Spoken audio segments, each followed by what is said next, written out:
Hold up for a second. It got me a little bit worried when it's like it's getting that spinny wheel. But no, we're good. Oh, the spinny wheel. It has there's a name for that, by the way. I forget what it's called, but like that actual cursor that spins, it has its own name. Anyway, hi internet. Kurt Loader.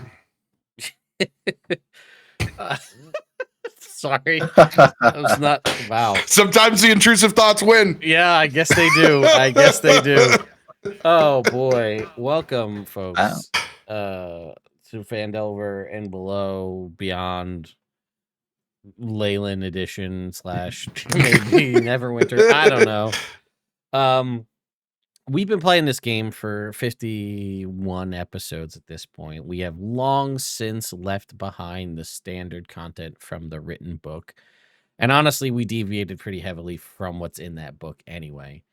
But that being said, running through kind of what happened last time, we had a great effort in Robert plays all the characters, which was Just trying to give you a break, Ted. Just trying to give you a break. Great. Listen, it was great. We had a great episode where Robert played his entire character's family in the city of Leyland. We got to meet all of them, learn that he's got a grudge against Candlekeep because they rejected his Kama Sutra book.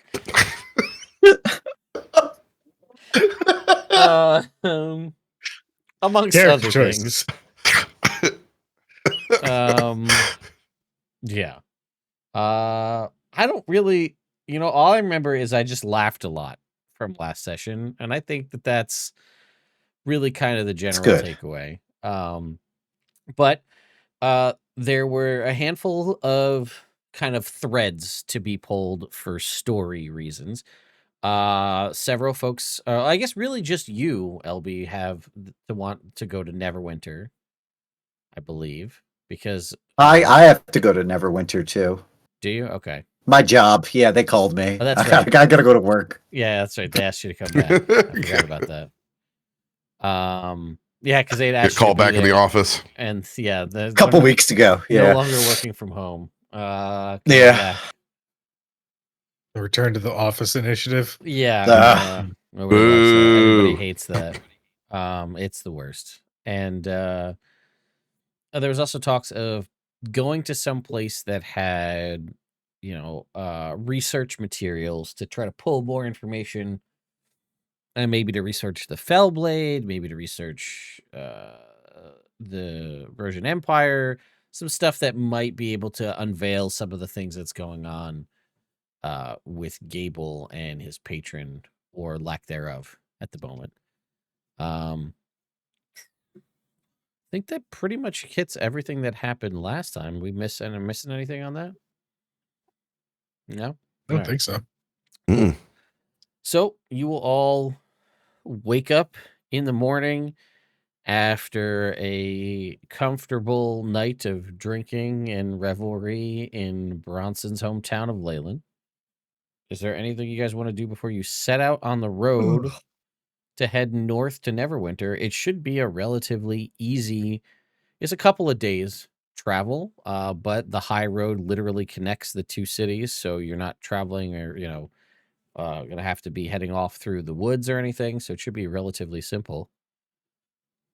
Anything Bronson is going to get up way too early and shake that hangover off the best way that he knows, which is going to be a hot toddy, a fresh campfire style coffee where he's boiled all the bitterness off, and he's actually going to make one of his favorite hangover cures, and he's going to go in and basically make a Monte Cristo, but he's going to do it with super thin crepes, and he's going to make a bunch of savory crepes in the morning, and he's going to layer that Swiss cheese and that thin shaved country ham on it with just that perfect bit of salty, briny, little bit of sweetness with like a little honey glaze on it. And he's going to put those fresh Goodberry preserves over the top of it with the fresh melted Swiss cheese, and basically roll them up into a travel sized savory crepe and fill a full picnic basket of those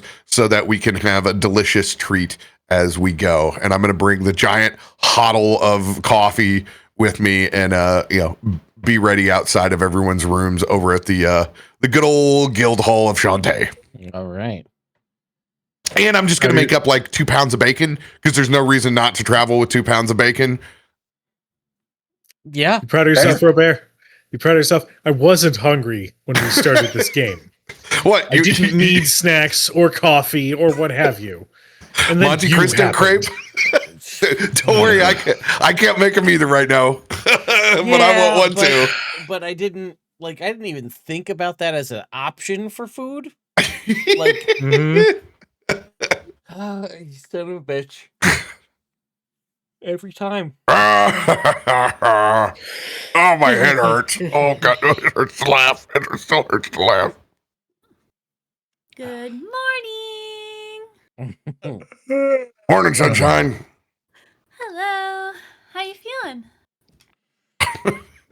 My head feels like I split it open with you, but I feel slightly better after the coffee. Fresh squeezed orange juice is over there as well. And I got some Monte Cristo savory crepes with fresh goodberry preserves. Sounds delicious. What's in that? Thin shaved ham. We got a little bit of Swiss cheese. We got a super thin savory crepe. Those have scallions over there, so watch out for those if they're aversion to that morning breath. But they taste delicious. Are they spicy? Of course not. But onion is spicy to you, so go for the left pile. Cool. Thank you. Who's Mr. Christo? I never really thought about it that way. I don't know why we call it a Monte Cristo, but it sounds fancy, doesn't it? Sounds like a Count? Yes. Ooh. And I imagine I'm laying like perfectly in the spot, look through the window where the sun comes through and heats that one part of the ground. They do the whole like, yes, there's a story about the Count of Monte Cristo. At least I think there is. Yes, it was some sort of revenge quest, romantic love, kill the one who betrayed me sort of story, I think. Or did he try to win her love back with these? Because I think that probably would do the trick. It would have made for a better story, for sure. You can't dwell on ultimate revenge if you don't have a full stomach. I know that. Keeping that in mind for reasons. Never had thought of it that way. You better take 2. Well,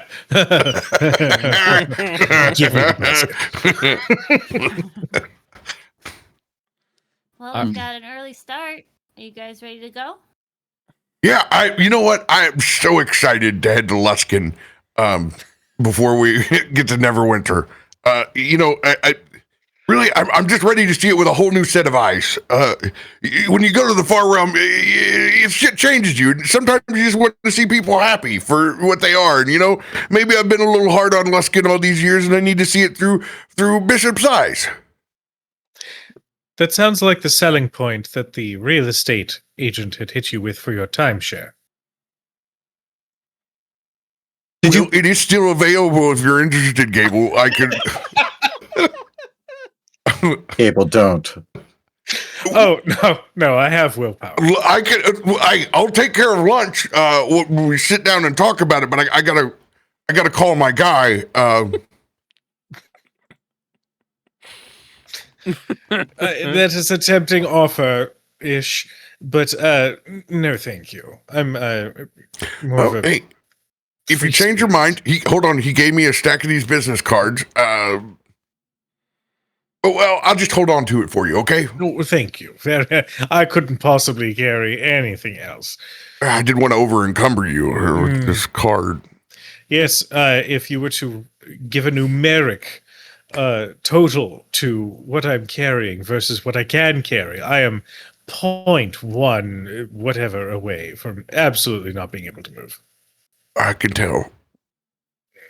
Luskin's like 150 miles north of Neverwinter, right?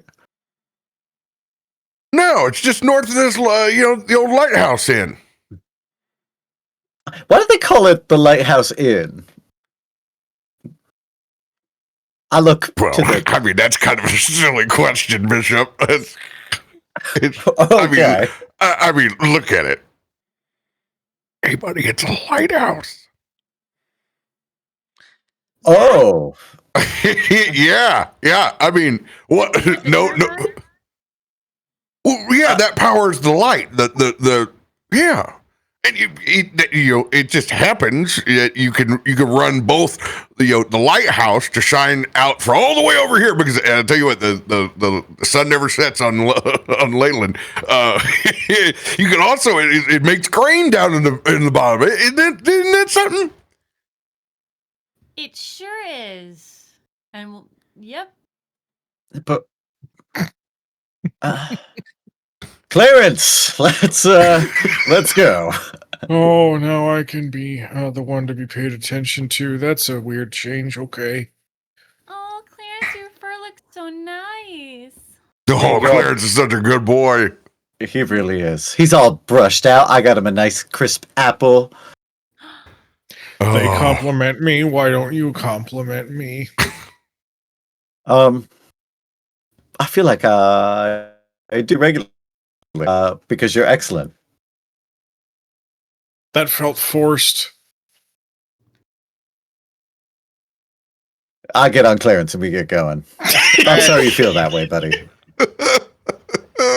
I never feel like I've seen somebody shut off the mental connection to their mount so many times. Like, and that chills up. All right, we're moving on. Clarence is my favorite. Poor guy. Poor Jake. You just What? wanted No, to have... I love Clarence. I know. Anyway, all right. So yeah, you guys get it set out on the road here, heading north towards Neverwinter. It is 23. It's about, well, I'll say about 50 miles or so. Or no, actually, I'm looking at the wrong spot. It's around 100 or so ish miles, maybe a little bit less. To get to Neverwinter. So you're going to be on the road for probably 2-3 days at least, maybe 4 days. But, honestly, you guys are pretty strong adventurers. You've made a name for yourself as you're traveling along here. And it's just Clarence, right? There's no... Do you guys have, I forget, a cart or anything else? Thank you, Chungy. No, we decided not to do that. Yes, you did. So it's everybody's on foot except for Bishop then. Yeah? No, I'll walk with everybody. I don't want to ride Clarence. Okay. When I did the recall back over here, we took everything out of those stables. Like okay, all right. So you guys are fully geared up then. That's right. Yes, I would never walk to Luskin. Correct. I'm going to arrive with my Cadillac. Bishop, I can smell the fish markets from here. Yeah, no, it's wonderful. It's the town has really come alive. It's beautiful. I'm excited but we're gonna stop in Neverwinter on the way. Why would we do that? That's circling back around. Okay, so if you look at the map, right, we're here. Luskin is here, way up north, and then in the middle here. That's Neverwinter. So we're here. Neverwinter's in the middle. Luskin is all the way up here. Well, shit, you don't say. Yeah. That's... We do. Hey, Bishop, don't tell the rest of the group. They'll be awfully disappointed. Okay, we'll keep this just between us. We'll say we're going to Neverwinter first because there's important things to do there. Yeah, I feel like I may... we really hyped this thing up, the go back home tour, and yeah, we did. Yeah. Well, yeah. Actually, now that you say it, you went to Soot's home, and then you went to Bronson's home. And if you go to Luskin, all that leaves is Gable's home. I don't want to go to Waterdeep. Who said I was from Waterdeep? You did. No, I said I was from Baldur's Gate. Oh, I don't All right, know what a boulder all right, everybody, just so we're very clear. We're gonna have to put a small rain check on the Luskin tour.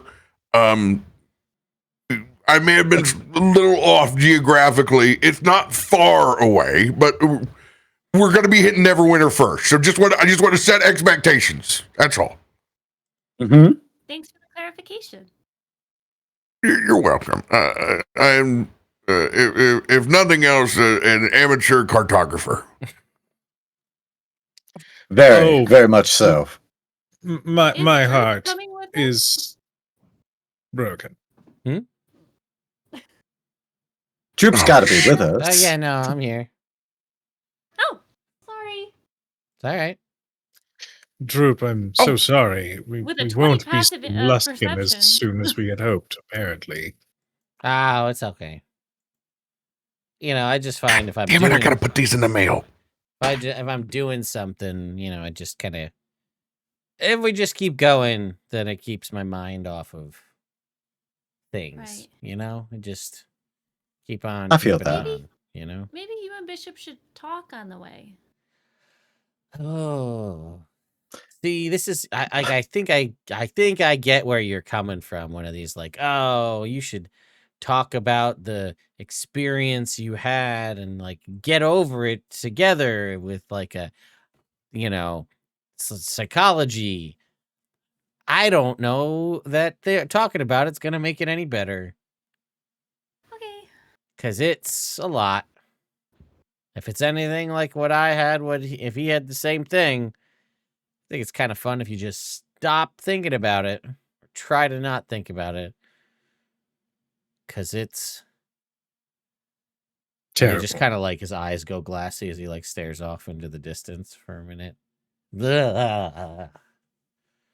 Anyway, so I picked up some really nice teas in Leyland, so that was nice.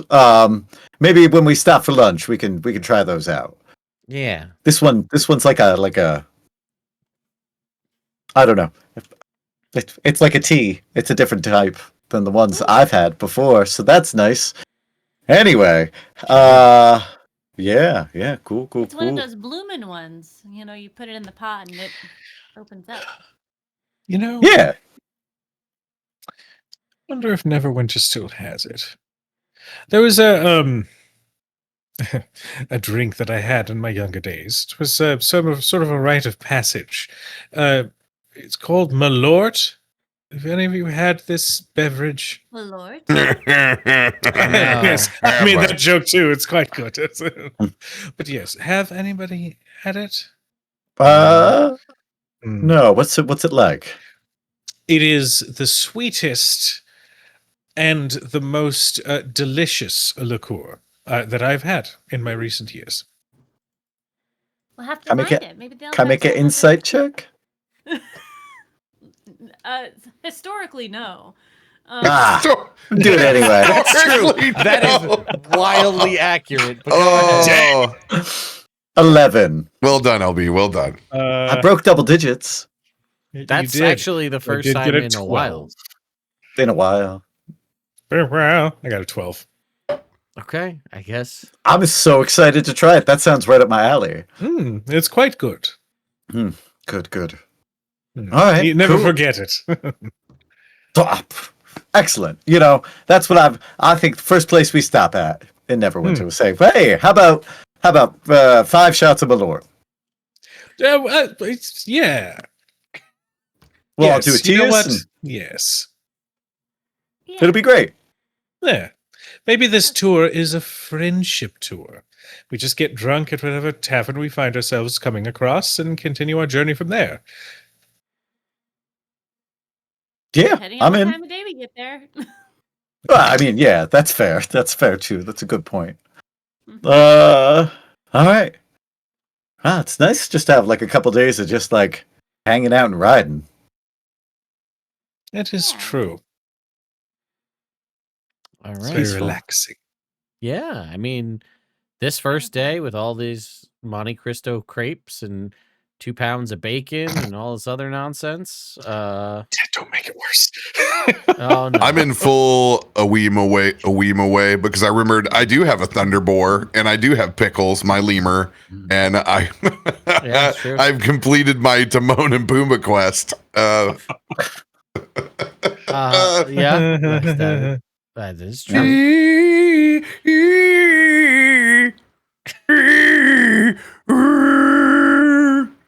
I'm on my way.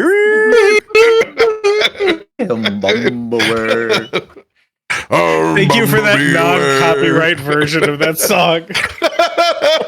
Yeah, legally distinct lion sleeps tonight. The Bronson sleeps tonight. The lion rests this evening. It was nice when things would leave my memory for times. Now I remember everything. It's all right. Once we get to that Malort, that'll change everything. It'll take it all away. Oh boy. All right. As we're traveling here, why don't let's see. Jake, why don't you roll me a d20? All right.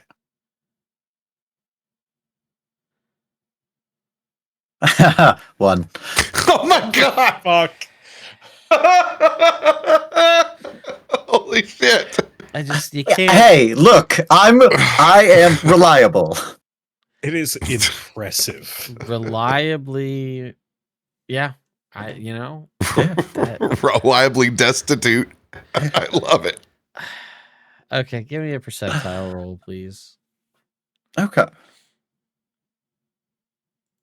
It's funny because I'm always like, so optimistic about it. And I'm like, everything's going to be good this time for no specific reason. 59. Okay.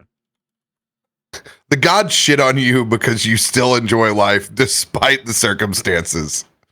I'm a role player, not a role player. 59. That reliquary is getting awful full. Yeah. Ooh. Just maybe have the lists ready because Mhm. people are mean. I'm mean. Well, I think I figured out what the random encounter is going to be. No. Okay. There it is. All right. We need a good, bad, or weird roll. So, we said, what do we say? 1 and 2, 3 and 4, 5 and 6. Somebody roll a d6. Go ahead for it, LB.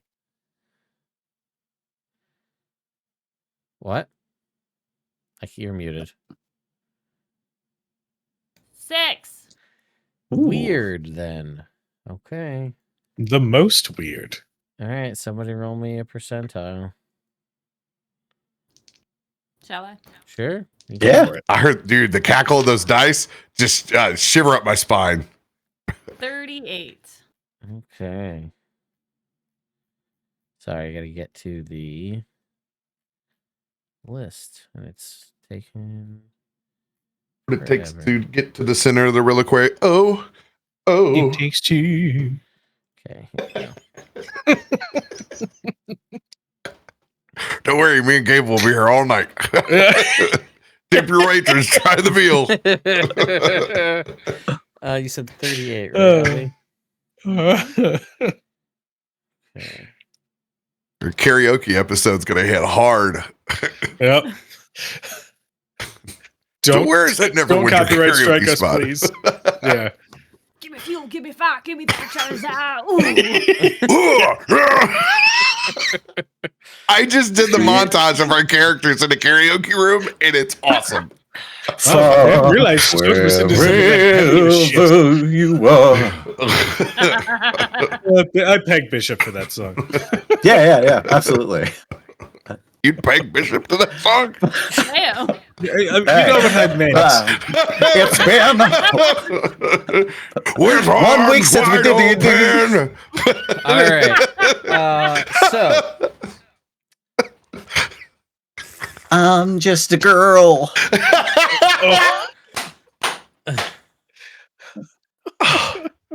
All right. I believe in Jake doing, no doubt, just full throttle.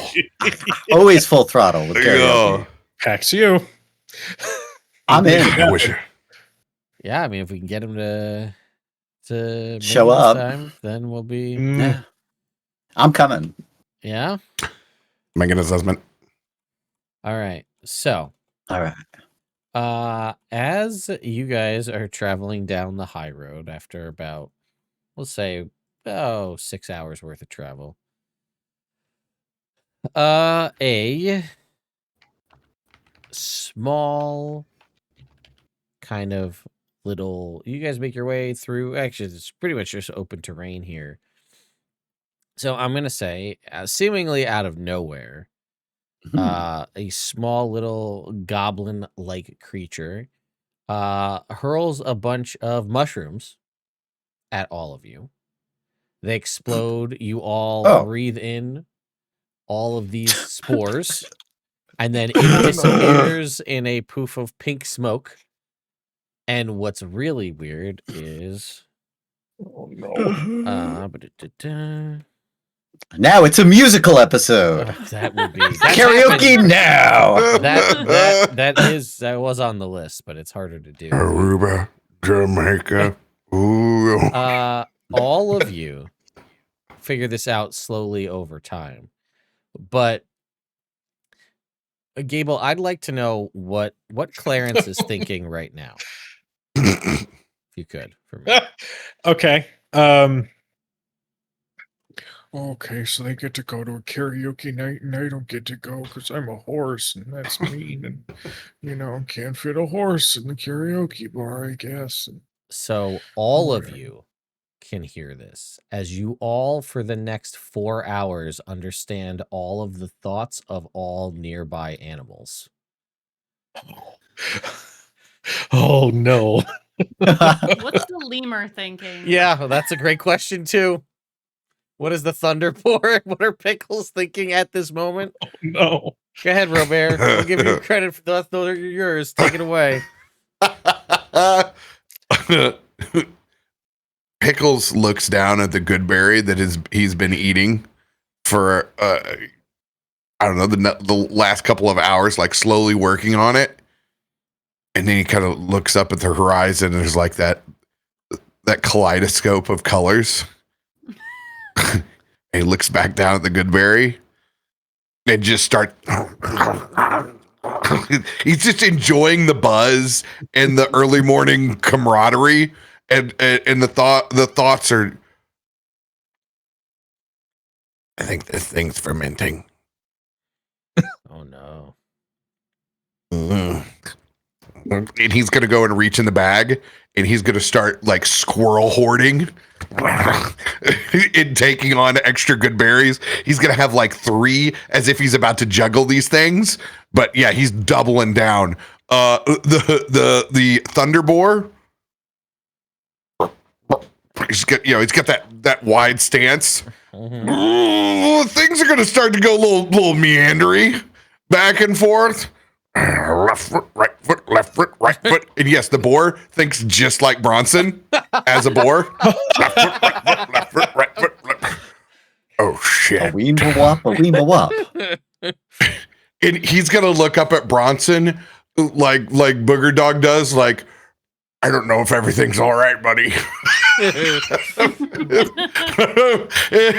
He's just gonna stop and he's gonna be like, Bronson, look at the horizon. Look at the horizon. Oh shit. This is what happened the last time you got in that blackberry patch, wasn't it, Thunderboar? And we know Gable has a spider. I have a spider Mom. and a small mouse that lives in my clothes. Jake, go ahead. Oh, yeah. Okay, well, look, man, I just need you to... I feel like this is my first chance to really expound on anything in a long time here, okay? You really need to start getting your shit together, okay? Because we've been hunting these guys for a while, and we all know I'm a tracking spider. That's what I do. But you know what? You never used me. I'm in your pocket. I'm with the mouse. I ride him around. We have a good time. But what are you doing? Create an elegant hole in your pocket. Everything is going to fall out. All that clearance RP is coming to roost. Yep. Was that the mouse? Is that? I love that. Every night, I go out, I get bugs, I bring it back. What do? You don't do anything, huh? What's the last thing you hunted? Not much. And I just want to point out Can't that even find his prey. It's sad, man. It's just sad. that all this you guys are just on, we also all have horses too, so they're also but all of this is just constant bombardment in the four of your heads from these mushroom spores. You hear all of this, and not to mention you're hearing the crickets in the bushes and all the everything nearby. You've got just all these crickets just constantly and they're making all their noise. You got any birds that fly overhead. Everything is just making. So, I mean, you're going to have probably a headache, but at the same time, I don't know how you deal with this, but this is what you got going on for the next 4 hours. And then you telling me that he fed you chocolate? Really? Yeah, it was really fucking Doesn't he know? Owner? You'd think he would, considering how much he says he values me. Yeah, and he takes good care of himself. He's all fancy. And what do you get? An apple? Yeah. Sometimes? What I get is bullshit. Oh God, I should really clean that griddle off better than what I did when I made those crepes. Oh, shit. Pull it together, Bronson. Hey, guys, I'm going to go over here and take a piss. I'll be right back. One of the grasshoppers near Bronson when he goes to piss is just like, oh, God! Underwall. I'm sorry, little buddy. Oh, God.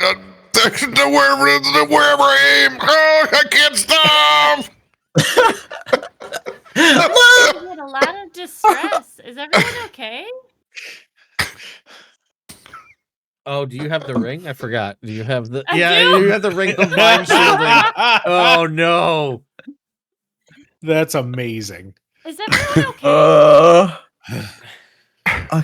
I think I'm having a flashback. Droop, are you okay? No. Okay, me neither. I don't There's some real crazy shit going on in my head movies. She said, "Talk about it." I didn't want. Not like this. Not like this. Yeah, oh God. Gable periodically reacts like a cat that goes real silent and then just goes. I've collected an abundance of rocks and I've put them in his bag, adding a single one each day. You'll never find them.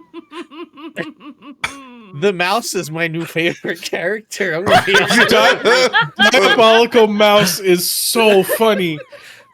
Oh my God! To just screw over this cat person. This mouse is like, this is revenge for all of my people. I've spent my life running from cats, and yet here I am, playing with one day.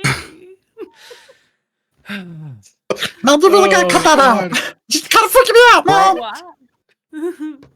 Why? You're gonna see Bronson emerge like Bert Kreischer. His top armor is off. He's shirtless.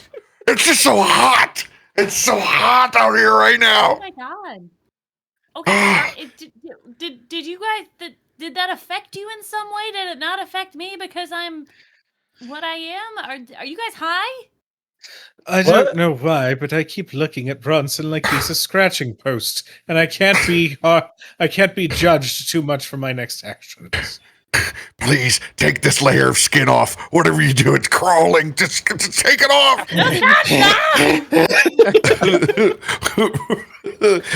My Abel starts making biscuits. Scratch marks all over Bronson.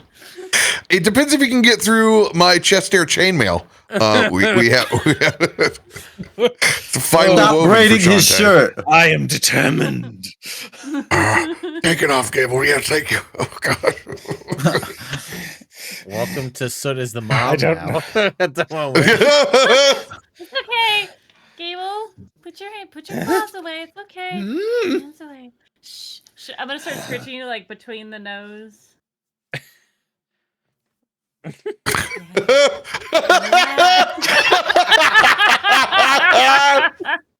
That was such an accurate representation. That was good. That was fucking good. Oh, Now man. get you under the chin. Under the chin. Oh, my God. Like a cat with catnip just all over you. And then randomly, for no reason, just... Okay, everyone just stay apart from each other and walk normally, please. Foot, right foot, left foot, right foot. I can sing some Whitney Houston if I wanted. I don't. What karaoke? You ever think about words?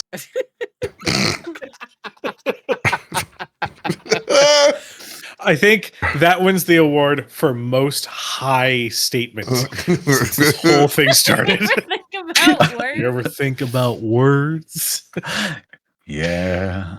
Hey, Oh, hey, shit. Bishop. Hey, Bishop. Yeah. I don't think that was Yeah. a lighthouse at all. I think that was No. a mill. God, I think that's it. Yeah, it's far too inland, like you said. I think thought it's it was a metaphor for the ocean of wheat that you guys produce. Right? It is the Brunson's eyes lighthouse get of big. your community, man. And then he sits down, crisscross applesauce. Oh shit! Okay. Now, how big does a rock have to be before a boulder? Slow it It's a- down, Bishop. Slow it down. I'm still on This is- the ocean it's the whole- metaphor. What? Is my What is a metaphor? is a big word. What, dude? What? Hey, I'm gonna control flame and make some No. change color as it goes and kind of draw everyone forward. Moths to the flame. Ooh, shiny light. Look at it go. Bishop, you ever see something so pretty you just want to cry? every day.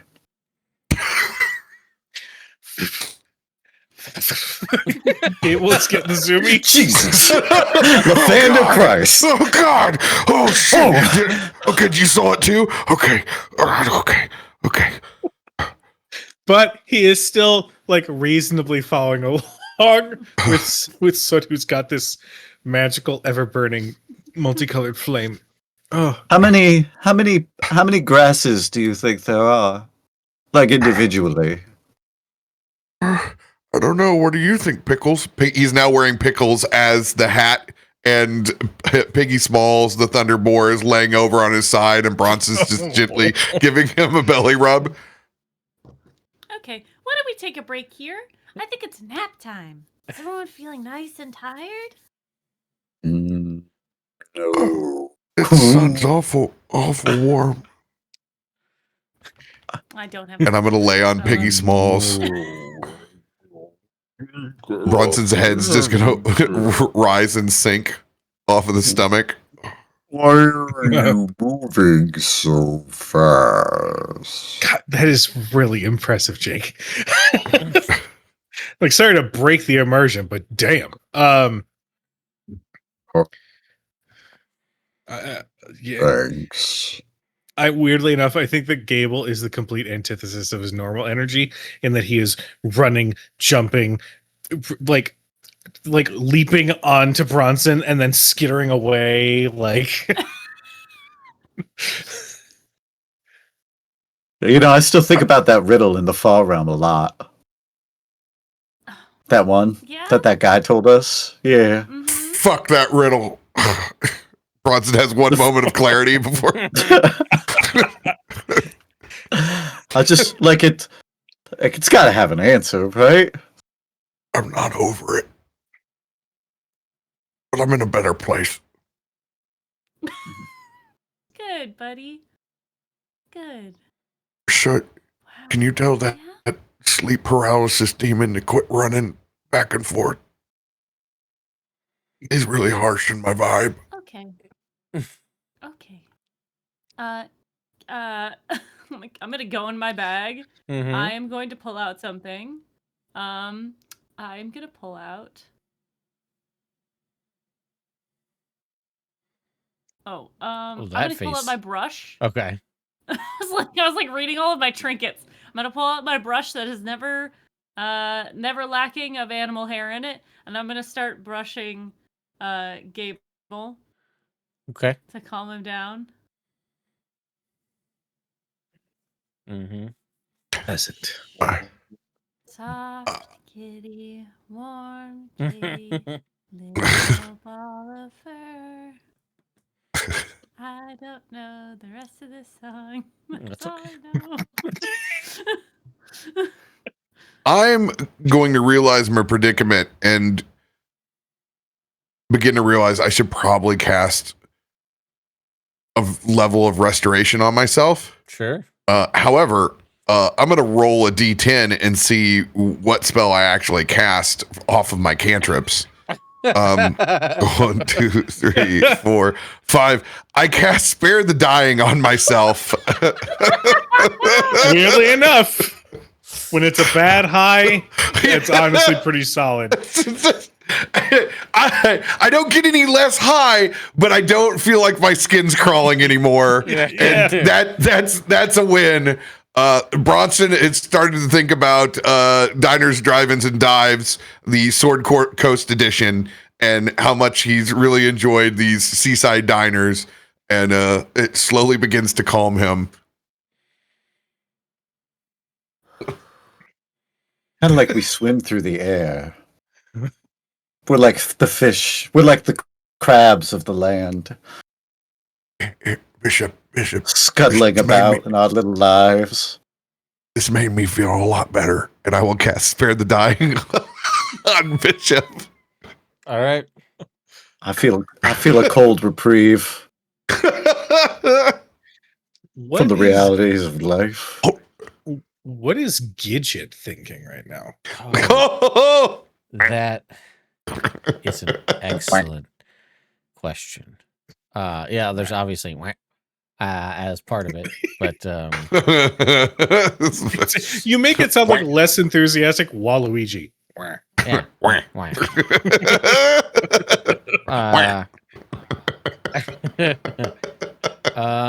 Yeah, well, I mean, yeah, I guess Gidget wouldn't be necessarily affected by this situation.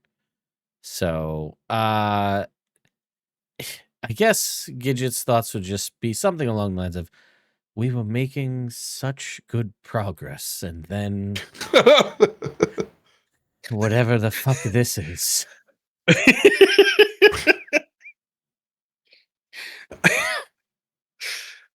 I imagine for some reason, even though I am being brushed and calmer, hearing Gidget's thoughts, you just hear again that no. And then after, with that happening, I guess he just goes, I mean, wah. He immediately calms down. Oh my God, I just realized that the Bronson really is living the Instagram reel that I sent of the guy spraying dual brake cleaner. And they're playing Country Girl Shake It For Me backwards. I love that song.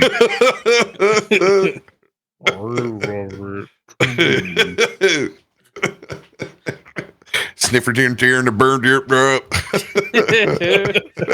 Sniffer do down to burn up. Shake it for me, girl. Not stirred.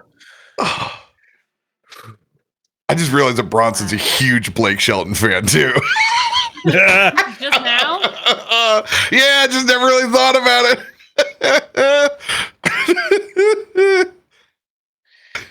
Oh. Well, we'll say that after a little while, this you guys are able to get through more mushroom crazy induced nonsense. And then eventually return to normalcy, perhaps associated with a nap or not. But you guys will kind of come out of this weird inexplicable high and be back to normal. I stand up all dignified, wipe the face of drool, fix my hair.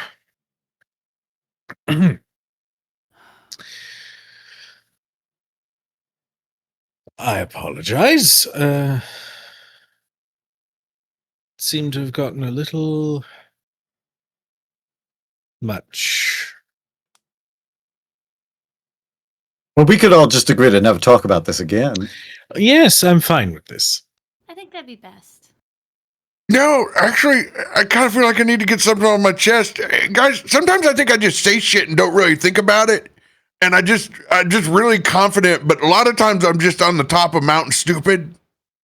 And, so sometimes you just have to, just admit to it. I'm kind of full of shit, but I really love you guys. I'm sorry. I love you too. Can you put your pants back on now? Oh, I'm sorry. I'm sorry. I'm Thank so you. sorry. I'm so sorry. No. Yeah. No. Yeah. No. You're good. I mean, there's nothing really to apologize for. It's nothing none of us haven't seen Congratulations. several times in the past. Yes, seriously. It's quite impressive. Yeah. Objectively. Thank you. Thanks. Sorry. No, but do please put your pants back on. Oh shit! I'm sorry. Yeah, I'm sorry. Okay, where's the rest of my armor? Oh, He was just Oh. standing there. where's Just like, yeah. Yep. He was just standing there. Pickles? Don't look at me like that. I don't. It's a shit.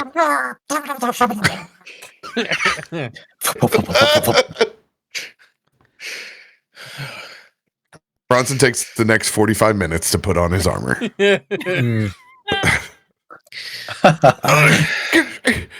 So, can you come over here? I can't get the strap. I got you. It's okay. It's okay. Like I forgot to tie my own shoes. It's so embarrassing. You know what, Bronson, you add so much to this group. If you say something silly or weird, I love that about you. Yeah, but sometimes I really believe my own bullshit. So, that's No. You Yeah. come around though. sometimes. Yeah. It's not a lighthouse. It was never a lighthouse. It was always a mill. It was always a mill. Yeah. Hey, and that's when you believe things growing up, my mom always told me that I could only have one banana a day. Otherwise it's bad for you. And then I started thinking about it, and I think she just didn't like how many bananas I was eating. Well, that's just an entirely ridiculous thing. Bananas are so good for potassium in so many reasons. I'm so But sorry. they're also expensive because they're from Cholt. Spare no expense for your children. They didn't. I'm sorry. I wish you got more bananas. Thanks. Maybe we'll go to Cholt one day. Yeah, that would be fun. I think I'd like that. I'd like a Hawaiian shirt in a long week with my friends. Yeah. I can take you to all the spots we went to. That'd be really nice. Oh, that's cool. I've always wanted to ride a dinosaur. Yeah, Since that's I was why real turned little. into a T-Rex, remember? Yeah. It was really cool. Thanks. Hell yeah. Okay, let's keep going. Mm. I sort of just peek in a little. Would you like a mint or something? Just something pleasant to taste for a moment? Bring you back down to earth a little bit? Thank you, but they make me anxious. They remind me I have. Mama Barley used to give me mints and gum before I took tests, and now when I put them in, I get just anxious. I'm sorry. Yes. No, not at all. These are actually pretty good, and I'm a big fan. Is that mouse poop?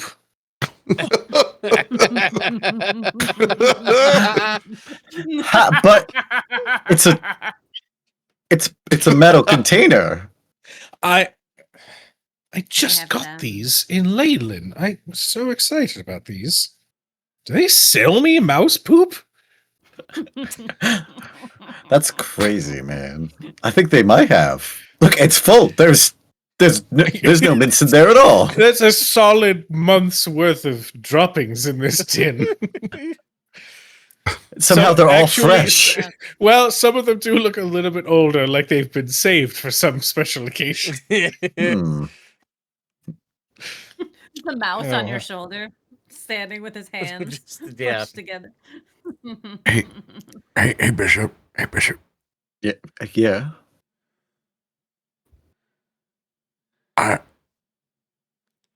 I don't know what we just went through, but I kind of saw life through a different lens, and I just want to apologize for being such a pharmacist. Okay. What? How were you? I don't. Why? Yeah, it's just sometimes I just believe my own bullshit, and I realize this whole thing is taught me that I think it's that I've been living my life as a pharmacist. I don't understand the context of why No, a pharmacist. A classic pharmacist. Just too much ego, too much flying a Leyland, and not enough Bronson barley. Okay. Well, that gives you a chance to look. It's good to get new perspectives, right? This was an experience that gave you some new perspectives, right? Oh yeah. Okay, so go forward with that. Take it. Leave the old Bronson behind. Leave the pharmacist behind. Whatever that specific metaphor means to you. If you don't He's the like it, farmer. but yeah. Okay. All right. All right. Thanks, buddy. Yeah. And hey, look, when we Yeah. do get to Luskin, okay? Yeah. We're gonna have an time. There's so many good restaurants. All I right? can't wait, little buddy. Ugh. And the gumbo is nominal. Don't say it, Bronson. You've come so far. Don't say it. Just don't say it. Don't. I can't wait to try. I'm really impressed with your growth. Everyone looking Yeah, impressed.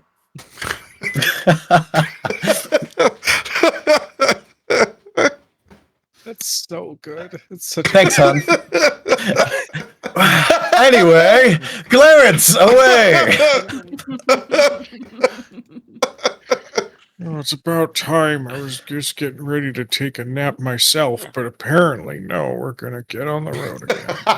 Dude, we went like 30 feet in 4 hours. You had time. Well, I I look wasn't back. tired then, but I'm tired now. Okay, fine. I dismiss Clarence and then I walk. From the ethereal, you just hear, oh, and then he gets mad and dismisses me because I have a voice of my own. What kind of horse owner are you? He's not. He's a figment of my imagination. That we all can see and hear and interact with. Yep. All right. Yes, indeed. Well, that was like, are certainly we not getting an this in unexpected everyone's trip outside of Leyland. Yeah, you made it about, like you said, about, we made it a little ways out, so thankfully this wasn't right outside of Leyland, so all of Bronson's family got to see you go through this. You can't see me like this. Yeah, well, we'll say you guys made it, like we said, we made it about 6 hours or so in. So thankfully far enough away from Leyland that no casual Barleys could see you guys just randomly strobing in a field and all the other nonsense that was going on there. There's a Barley somewhere out there. I'm sure. Can't get away from him. More importantly, we now have knowledge of the voices of most of the animals that travel with this crew, which is... We unlocked an achievement. Yes, exactly. So you're able to travel for the rest of today with no further issues or weird goblins assaulting you with mushrooms. And yeah, we'll get to the end of the first night. Is there anything anybody wants to do, or I can just kind of fast track us forward here? Cool. All right, then I will say we'll push ourselves forward here till we basically are about to get outside of the city of Neverwinter. Let's see. All right, Robert, tell me what we've got. I'm gonna say 3 more days of travel between where you were and Neverwinter. You tell us something that happened on the first day of travel. What happened to you guys? I can't get it out of my mind that Bishop brought up jambalaya and Luskin in the same sentence.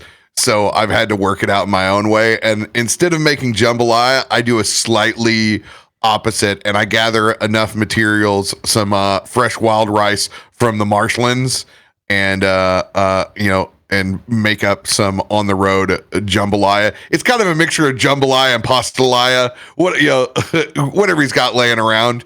But he did procure some really good andouille style smoked sausage when he was in Leyland, and put that in his bag of colding. So he makes the best version of on the road jambalaya that he can possibly make, and he even does a second batch that's not so spicy for Bishop, so that he can enjoy it as well. Wow. Thank you. All right. This is incredible. Thank you. I imagine it is. On day 2, Jake, tell me what happened on day 2 of travel here. Yeah. So day 2 is going pretty smoothly. Through the majority of it. And then off in the distance, there's just like a little caravan passing through. We stop, we chat. They haven't heard of us. We're a little hurt on the inside, but really we were just in like a 30 square mile like area. Bishop's a little hurt. I don't know about everybody else. We do a little bit of trading, and Bishop picks up a real nice like a nice geode, and he gets that for so. Aw, so sweet. It's like a surprise rock.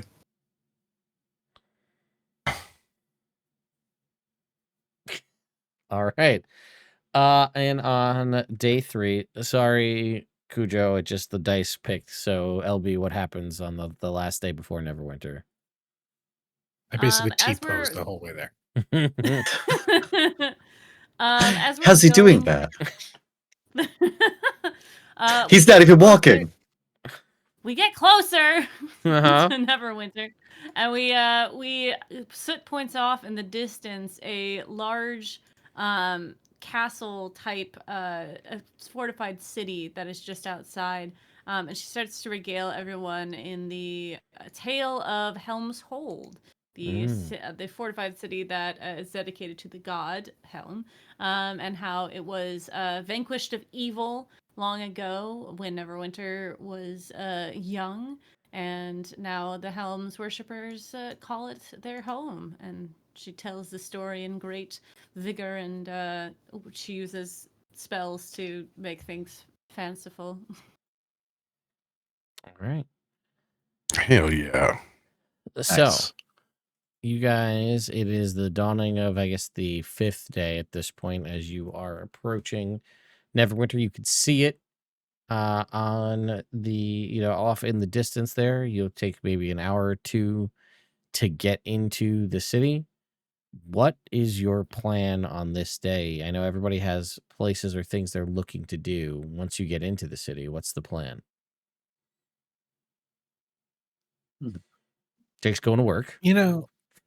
Yeah, I guess I gotta go to work, guys. But it's really been a lot of fun. You guys want to come check out my job? Yeah. Sure. It's like a take your friends to work day sort of scenario. I guess so. Also, they have like some really impressive like libraries and do a lot of like research and kind of keep an eye out on a lot of things. So it actually might be a useful place for you guys to do some research about your things. Yeah. So we go to the Crimson Hall of Martial Contingencies, which is an so it's like a big kind of like a the New York Public Library, right? It's like a really old museum that has been refurbished. So now there's a banner of there's the Red Knight symbol, and then specifically there's 2 chess piece knights that are like the faces go opposite on each other, but there's just like one eye showing in the middle. There's not like a lot of members of the Red Order here. Kind of keep it. It's a little bit less martial than some of the other places. There's only ever like 20, 30 people here, but a lot of coming and going. So just if somebody challenges you to a game of chess or Go or anything like that, it is rude to say no. Just so you guys know ahead. It's okay to lose, but but no gambling, no games of chance, no rock paper scissors, nothing like that. Okay. Kind of like Ghost. Sure. Yes. You guys are just going to hear over like a Magic Mouth style public service like projection out in the city streets, as if you're kind of like walking through the airport. Hello, everyone. Welcome to Neverwinter. This is your Lord Protector, Dagold Neverember. Welcome to the city of skilled hands, the jewel of the North. We hope you enjoy your visit here at Neverwinter. Enjoy our fine inns, our fantastic restaurants, and the city that still sleeps. That guy kind of sounds like an asshole, doesn't he? Okay. Yeah. You just kind of it just happens. Dagold Sort of- Neverember. What a prick. Sort of weird name. growly without the. It doesn't even sound good. It sounds like he's hurt his throat. Yeah, it used to sound better, but I think it's just the same magic mouth. Like, Wait. I was thinking he was literally repeating himself over and over and over. no, that runs by the gates like every 4 or 5 minutes. Yeah. Hello, everyone. Welcome to Neverwinter. This is your Lord Protector, Dagold Neverember. Welcome to the city of skilled hands and the jewel of the North. Are we sure it's the same one over and over? I could have swore he broke a little bit in that one. Maybe they have like 2 or 3, so it doesn't like get too grating for the gods. Yeah, that's fair. Yeah, that would be rough to hear that over and over again. Yeah. If you see something, say something. See it, say it, suck it. Well, that one was weird. That one really didn't have any specifics on what it is that we're supposed to be seeing and saying. Something. What? Look, it's this. Never mind.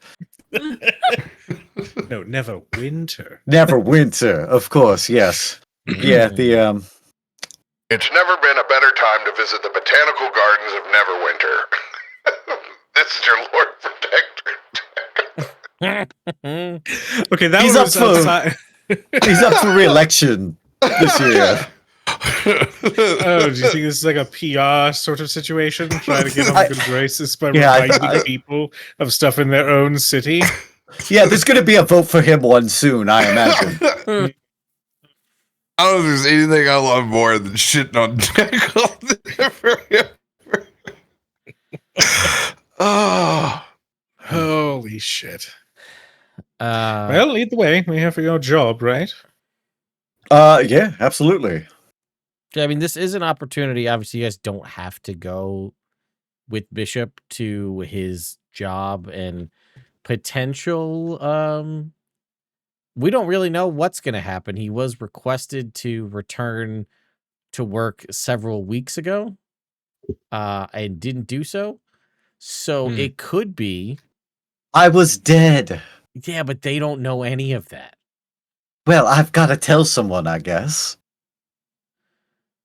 Bronson on the way there, like he's definitely going to go to your work, but he wants to, like, he knows how big it is going back into the office for a day like this.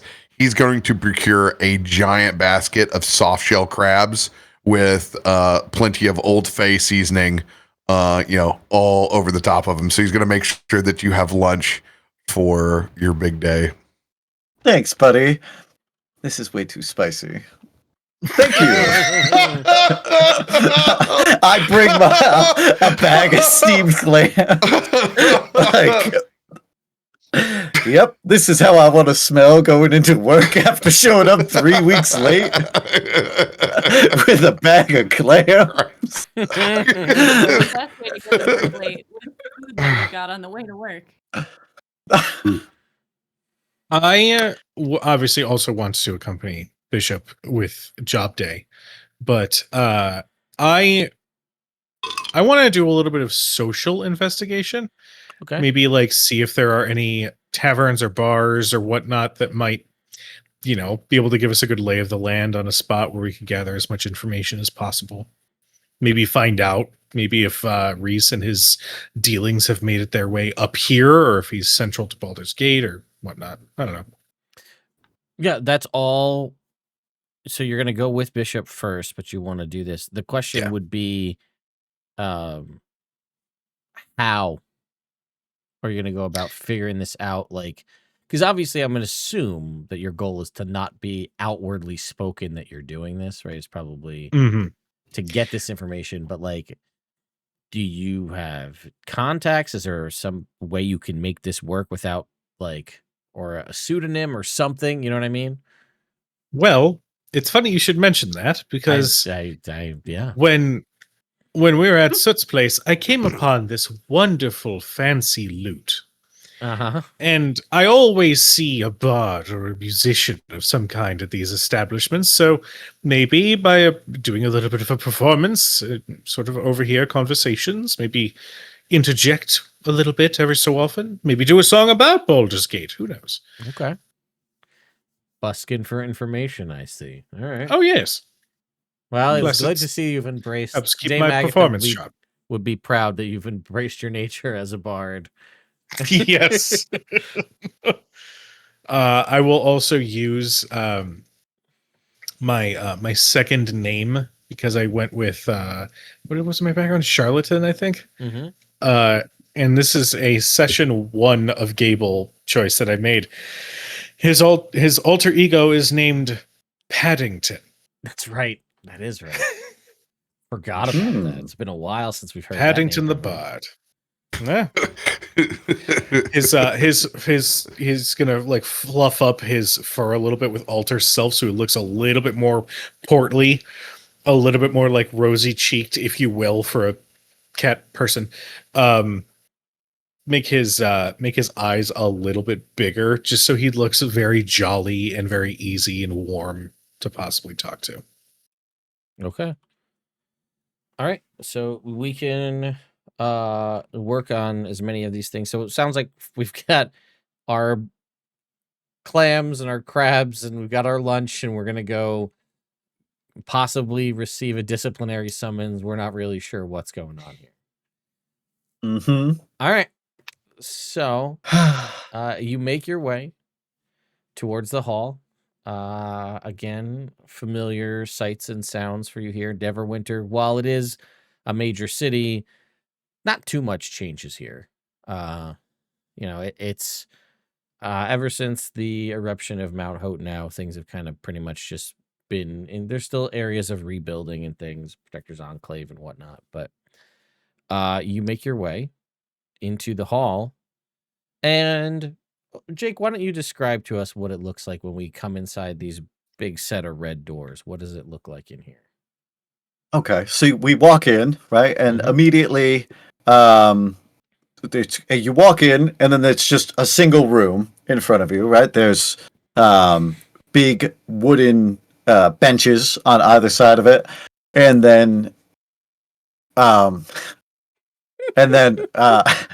right across there's a large mahogany desk, and there's a single person sitting there, just absolutely still, like almost like a statue sitting behind the desk. And next there's like a little ticket counter, and you have to take a ticket in order to be seen by anybody. And then there's also, they have the rope. So you have to, and it's all set up, even though there's nobody online currently. So you have to walk up and then go left and then scoot around and back and forth and back and forth. And it takes like a minute and a half. It's unnecessarily large, and I think it's there to just intimidate. Okay. So you all see Bishop walk up to this set of, I guess, red velvet ropes that are running back and forth in long sweeping patterns where there's nobody there in line, and you could just walk around the outside and go right to the front desk. But Bishop, you couldn't. Well, Bishop couldn't.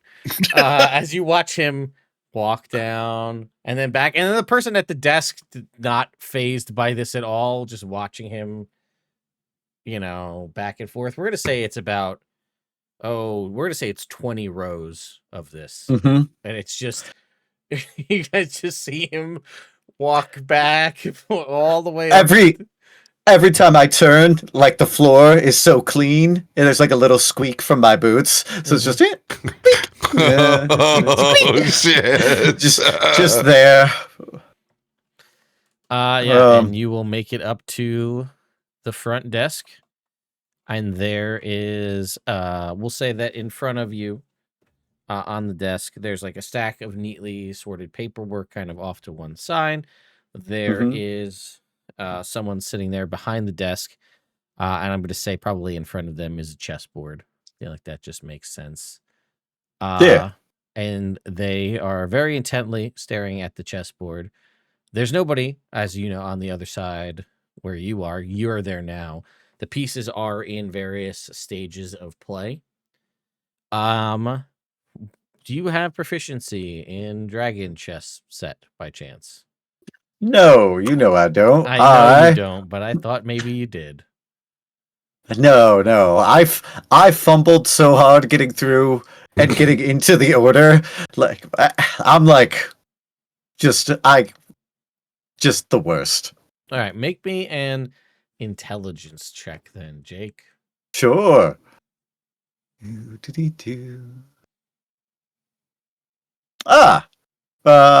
20. Okay. I've seen this gambit before. Yeah, so you would know that, like, the play for, like, she's just gonna sit here and stare at this chessboard, and that, since you're here as a member of the order, it's your job to make for your side, like, the next best play you can make to sort of show, like, that you're here and that you're worthy of having this conversation. You do. You move whatever that, you move the bishop to the right specific point, stop it there, and then eyes will raise and look up to you, and she goes, and there's a second of recognition that, like, kind of running through like a mental Rolodex of who should be here, and she goes, "Well, you're late." Yep. I did die. I have that paperwork here in triplicate. So that's something. And here is my return to work papers, And also she in goes, "Oh no, triplicate. you're not going to show this to me." And she says she's waiting for you down the hall, and she points down to would be her right or her left, your right. And let's see, who are we gonna make the person in charge at the moment? Let me pull up my list of NPCs here for Jake's back. I turn around. I give these guys all a thumbs up. You guys back at the other end of the 20-foot string of velvet ropes, just like, you guys are more than welcome to, I guess. Well, yeah, you do what you want. He didn't tell you otherwise, so. Gonna start weaving my way through the ropes, I guess. I can follow social cues. Okay. You guys make your way, or at least you do. Soot and the woman sitting at the front desk looks over at you, Bishop, looks over at Soot, and then looks back at you and says, "You brought friends with you." Well, yes, I did. This is my fiance, and these are my two other traveling companions. This is Soot and Bronson, way back there. And this is Paddington. Wonderful to meet you. I'm new to town. I'm hoping to find a good spot to play some music. I hear you got some fantastic taverns. And she goes, "Well, none of them are in here." All right, I could pick up on social cues too. I'm gonna be back here. And she says, "Well, she's waiting for you." And you would know that the person she's likely speaking of her name is Vera, and she is one of the commanding officers here in this particular branch. She's like mid-60s, very stern, seasoned adventurer, and very knowledgeable about the ways and the practices of the Red Knight. Not the person you want to be going to this meeting with. No, Ignis would have been great. Yeah. This is not who you want to be. Perhaps it's the delay and how long it is since you've reported back in that it's kind of gone up the chain. So, yeah. You turn on your heel and your boots squeak again as you begin to walk down that hallway. And this is very much that, like, heading to the principal's office, you're in trouble kind of a situation. That dread begins to set in as you make your way down that hall. Sure. Yep. Yeah, we have the escape rooms over here. Those are fun. The barracks are over that way. The library is in the back, but you can't go there unless you get written permission. Yep, this big imposing mahogany door right here. That's me. Should we wait then? No, you got in past. You could come. If you weren't allowed to, you wouldn't have been allowed to.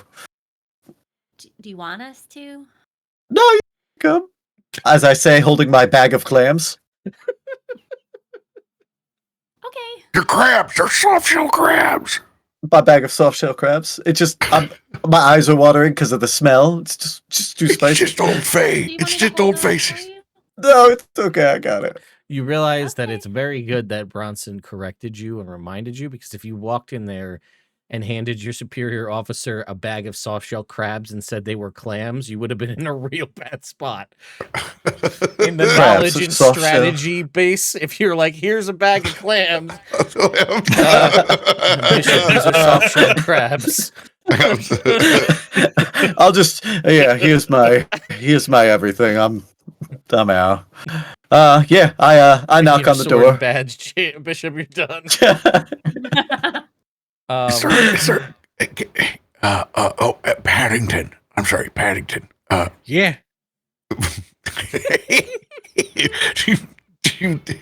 Sorry. Do you think there's a museum here? I'm sorry. You were asking me if I think there's a museum in here somewhere? Yeah, museum here. Yeah. Like in this building, or like in this someplace I building? can learn about the Red Lady and the Red Knights and the Red Order and Yeah. Red Well, Leader. that's a distinct possibility, but I will say, if anybody's going to have the manners of that person we talked to earlier, probably not going to get very far.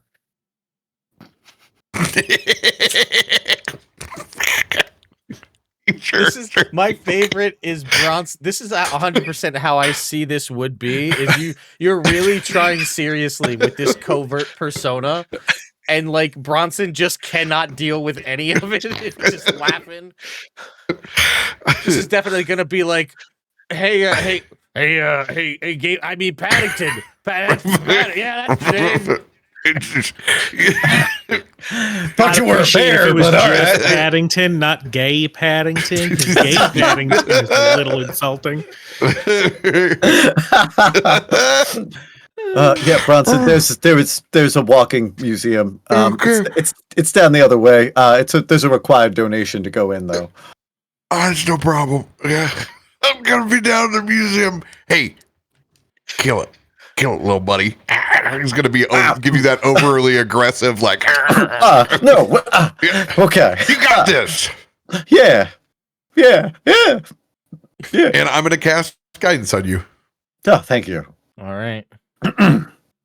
Yeah, you're able to go and check out the walking museum, Bronson. You're given leave to go do that. No real issues there. So that's why they chose the color red. I'm glad you're getting important information out of this. Groundbreaking information. Because the god is red, she's red, and so Well, I they just picked never it as put- the color. I just never put two and two together. You know, it's kind of like that lighthouse windmill situation. You know, He thought she was a well-read knight, like READ, red knight. red, well I was always red. talking about books. I just thought it was because she liked to read. Wow. The reading nights. Reading rainbow. Please Yeah. let me get the F out of your scene. I gotta get out of here. Oh, and it's like a chess night, not like at nighttime reading books. Good night, moon. Good night, stars.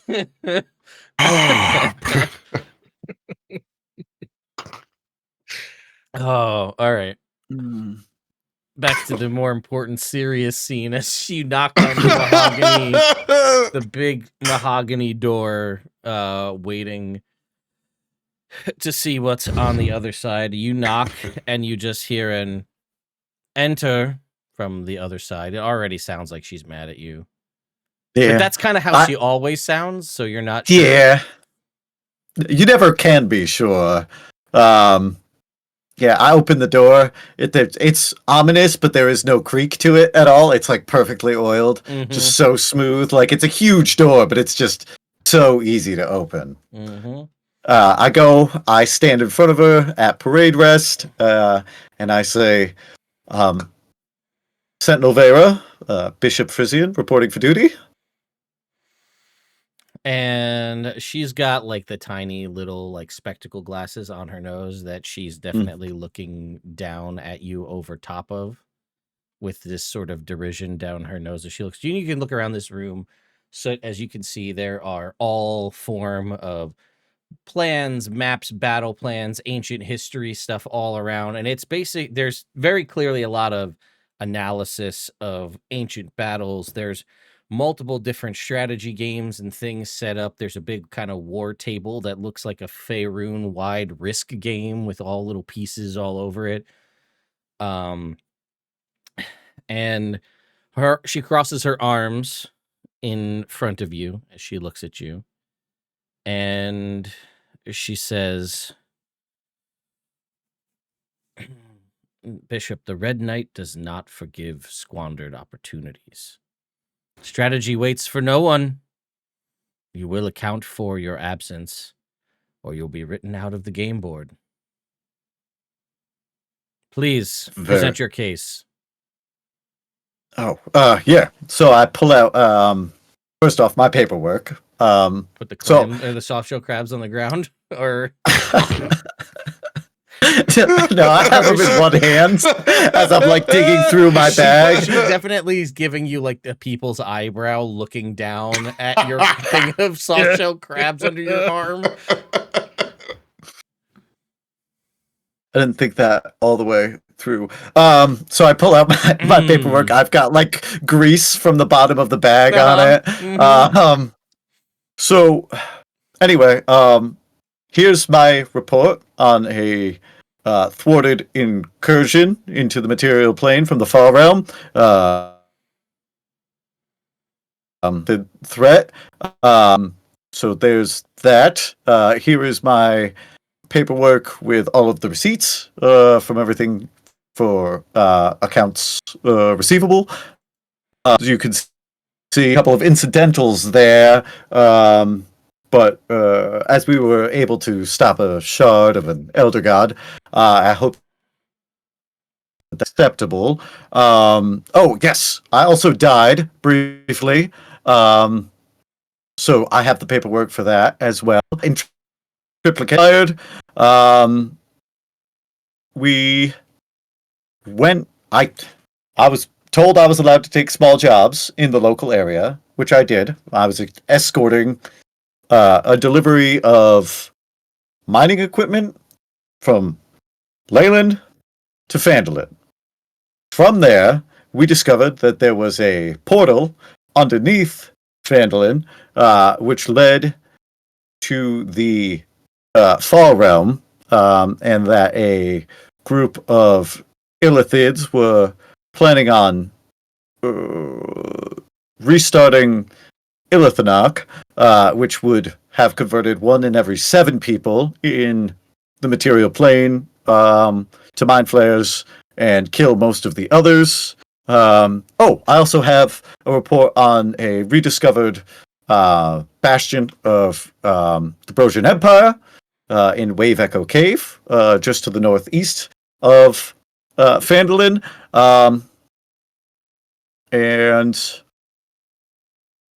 And I'm sorry I'm late. And she just kind of, arms crossed, eyebrows still raised, continues to listen to you spout off all of these things. And she says, Bishop, that's a lot of information, and I would say most of that doesn't constitute a small job. Well, hold on. You mention all of these things, potential world-ending threats that you have accounted for and since dealt with, which is impressive. I will not deny you that. But you are part of a greater order whose job it is to oversee issues and come up with strategies for defeating these. Did you not think at any point to send a missive to let us know what's going on, that there's greater things at work?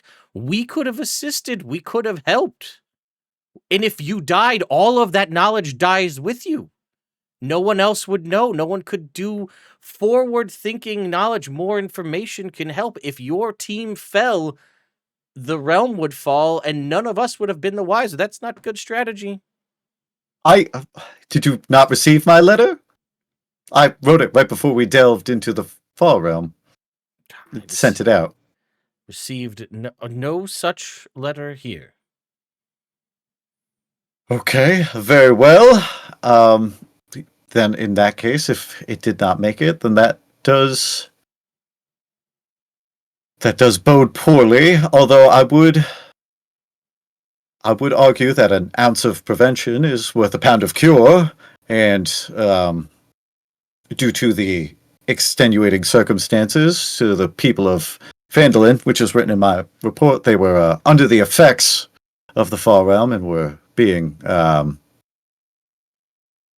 transformed slowly into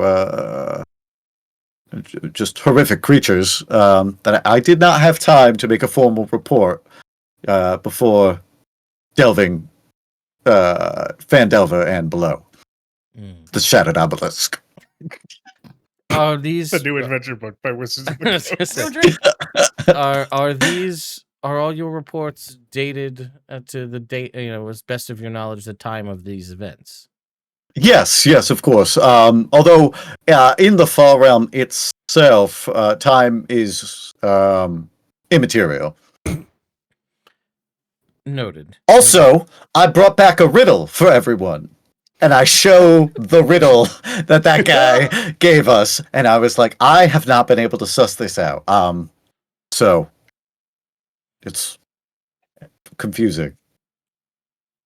And she kind of looks through everything. There's definitely questions as she's looking through the dates of some of these things where there's a large... Oh, I also do not put in anything about Gable or Soot in any of it, but everything about Bronson's sex book. That's in there. That was an early report, yeah. And, back when I very meticulously documented earlier things, and then we got a little deeper, and I was like, maybe I shouldn't write this down. Yeah, well, you realize then potentially by not putting those things in that there are weeks of time in that you traveled to Soot's family estate and did a dinner party. Oh no, I talk about that. Okay, yes, I just don't talk about heritage or I see. having died and became, an avenging fellow. I see. An avenging fellow. Yeah. I'm so glad my reputation precedes me. Yes. An avenging fellow indeed. Hello. She sees all this. There's definitely, you can read question on her face, and there's definitely some some of this doesn't add up entirely, but all right. She walks over her to a strategy kind of game board, and she says, strategy is not brute force, Bishop. You know this, or at least I think you do. It is choice, foresight, and sacrifice. And she gestures to that table. Show me your command. And on this table, there are a series of 3 different forces opposed to an enemy faction of 3 different forces. And she would like you to choose the right move and to win said sort of scuffle here. You would know that this is more or less, this is something you guys have trained on for many years. However, the sort of, well, it doesn't seem like a complete lack of tactics and knowledge and training, that perhaps while this is a pretty basic move, this is some form of a test, to see, you've been gone for a while, you were showing up late and all this stuff, you struggled to get through into the order in the first place. Can you handle the base level sort of training that they do? Do you still remember how to do this? So there are 3 different factions of enemies here, and she has 3 on her end, and we are going to follow essentially the Fire Emblem triangle on this, right? Swords beats axes, axes beats spears, spears beats swords. Sure. And there are factions of each on her end and factions of each on your end.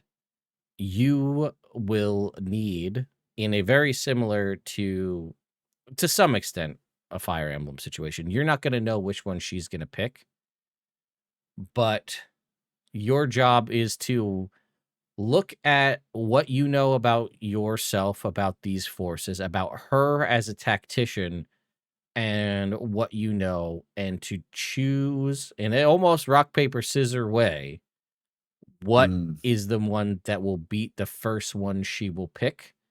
And then subsequently, you know that once that one has been removed from play, the other two remain. So some of it is, understanding your opponent and knowing what to choose. And then post that, some of it is process of elimination and understanding strategy there. Knowing that potentially screwing up one of these, you may lose the whole battle in your first opening gambit. But more often than not, that's how things are in war. If you mess up once, it's very hard to recover. So I would like you to make an insight check against your opponent here.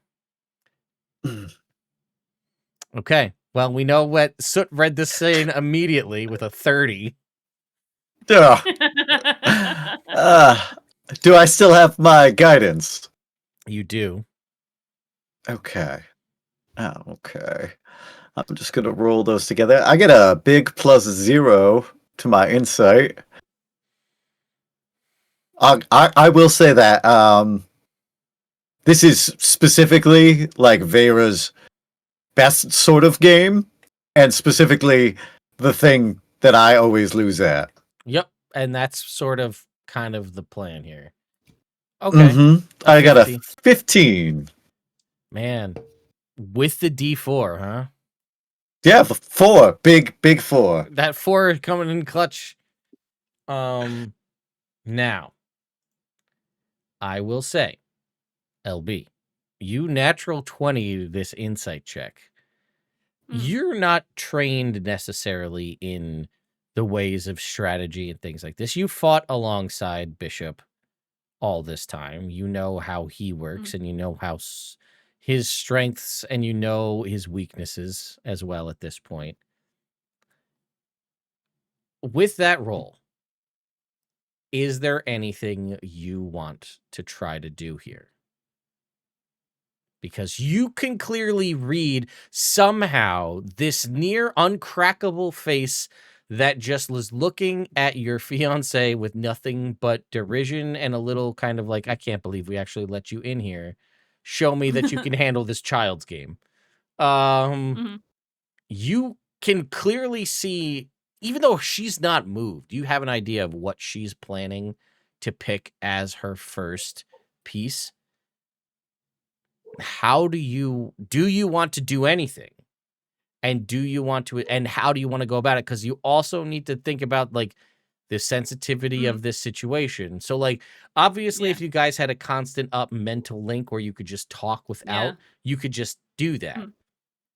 But going out of your way and like trying to like cough and distract, like certain things aren't going to be perceived well, but you do have a unique opportunity here. What are you wanted before, as you see him going to like which piece to pick to move forward? What, is there anything you'd like to do? Oh boy. Because remember, she's quite smart. So, trying to pull some sort of like, let me ask you a question, Bishop. It's not not gonna go over. I think she looks like a spurious situation. Yeah, she might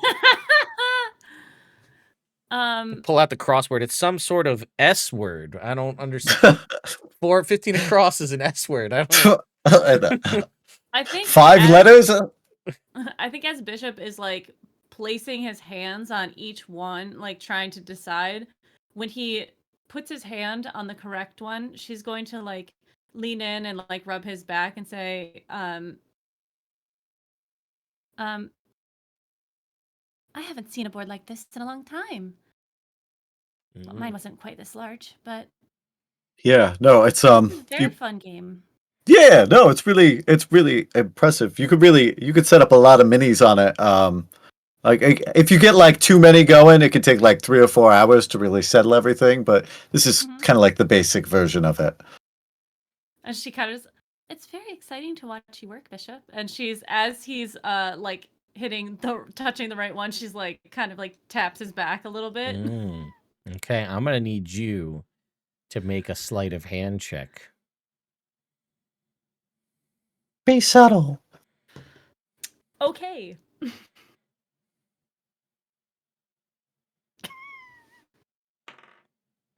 Ow! Ow! Why are you hitting me? And you notice that for the first time, seemingly, that like hawkish stare shifts over to you, Soot, and she goes, "While I appreciate that a bishop has many friends and developed a whole new group to travel with, and apparently a fiance as well. Congratulations, by the way. If you would please just sit over there. This is a game between the two of us. We don't need any third party interference."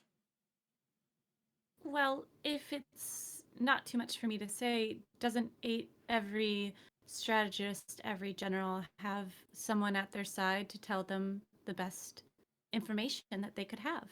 Okay, make a to make the persuasion most check. qualified judgment. Make a persuasion check. Okay. Don't fuck me over, D&D Beyond. Okay. Damn. Oh. Okay. All right. And she says, "Well said." And she goes, "Bishop, I think you could learn something from her. When in battle, if one has shortcomings, it would be best to surround themselves with those who can fill the void that they themselves have." And she says, "You may stay." But now, like, she's like, it's now reset. We're going to go again. Go ahead and make a second insight check here, Bishop. Not as well. Not as You good. can make one. Oh, you made it 14. Okay. Yeah. Fuck. I will. 6. Can we add them together? Okay, Multiplied by 2. Here's what I will do. You roll the 14 and you roll the 6. We had that natural 20 before, double natural 20s. I will let both of you make one more check here as though they were with advantage. Okay. Because it seems because we have the power of love. I was going to say more like Soot with another natural 20. Go ahead and roll yours. Oh! Thank you. Yeah. I rolled an 18. Okay. Okay. You are very confident, Bishop, as you're reaching over towards swords. Because you're like, nah, that's usually you also thinking back, maybe having a minor sort of like you also very often, almost always opening gambit with swords. Right. So, probably she's gonna choose spears here as she normally would. And I will say, as you're about to pick it, you could just reach over and kind of like direct his hand over axes and push that forward as she pushes her piece forward. Just locking eyes with her. Yeah, and you manage to defeat her on the opening gambit realistically, you maybe 5% of the time got lucky on this over the years. If that. Yeah, if that. Okay, well, I was giving you 5%, but all right. Hey. Let's go! And she says, "Oh, well played." All right. Round 2. And now you have round 2. Your get power coupled, bitch. Yeah, they've both been removed from the respective sides. So you are left with swords and spears, and she's got the other two. I'm losing it already. Anyway, make an insight check. He's got swords and axes. She's got swords and axes, yeah. Okay. Bitch just had a little extra stank on it. Oh no! Oh my god. I rolled a 1. No! God! Okay. I got a 26. What I'm gonna need now from you, LB, is I'm gonna need you to make a I'll let you pick acrobatics or athletics or maybe sleight of hand, whichever one's better, because Bishop is so just like he won one. He's so confident in his ability now that he's absolutely grabbing the wrong one. I need you to try to catch him before he does it. Technically, I can't lose now. Technically, you can't lose, correct? But you could win better. You know what I mean? Mm-hmm. God, none of those are great. Yeah, you just gotta pick one. Yep. All right, let's go, champ. Oh, 19, 22. Wow! Holy shit! Wow! Yeah, you were like reaching out and like grabbed your Smack his hand and moves it over to swords this Rubs his time. wrist. Yeah. And you are able to beat her for a second time, 2 times in a row, no less. Yeah. Oh, well, now here's your chance, Bishop, to seem very wise, because you know you're going to win this last one. You can't lose. Right. What is going to be your, like, how are you going to purvey to her that, like, I know what I'm doing all along. I'm going to win. I have somebody who's way smarter than me to help me out with this stuff. How are you going to, like, what's your one-liner dig? This is like, you've got it. You've won. How are you going to portray that to her? Game, set, match. Very, very confident. Okay. And she just looks, And then I wink at Soot. yeah, and she doesn't even look at you, Bishop. She's only looking at Soot. Of course. And she's just like, well played, and she tips over her last piece. A slight bow. And she says, well, Bishop, I can't argue with, well, let me rephrase. I can argue with some of the strategy and the choices you've made thus far. Upon first finding out that your simple delivery of goods turned into an entire assault of goblins and weird psionic creatures, probably would have been the first time I would have sent a message. Sure. Before I went off to a dinner party and all these other things, and then went to send a message right before you went into an unknown horror destination. But that's besides the point. What I can't argue with is your choice of companions, as you have definitely chosen someone who complements your physical capabilities with their insight and knowledge of areas in which you lack. You chose exceptionally wisely, as I don't think I've seen someone so confidently choose pieces in, well, quite some time. So clearly we taught you something, right? Thank you. And I appreciate all of the instruction. And then she goes, all right, now something that's been bugging me since the second you walked in. Soft-shelled crabs.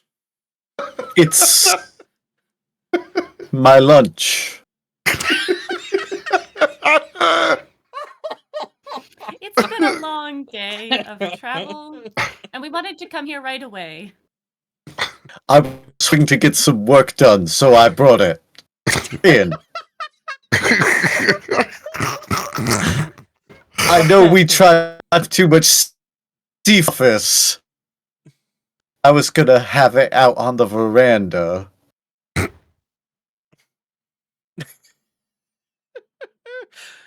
Would you like some? And she's like, Well, I mean, I guess, choosing to bring your own lunch so you can work through it and make up on lost time is a smart decision, Bishop. So well done in that respect. And yes, I will absolutely take one of those crabs. Thank you. There you go. Bronson's actually been listening outside the door the entire time. Yes, that's my boy. That's my boy. Shut your face. I can't hear too much. If you can't beat him, feed him.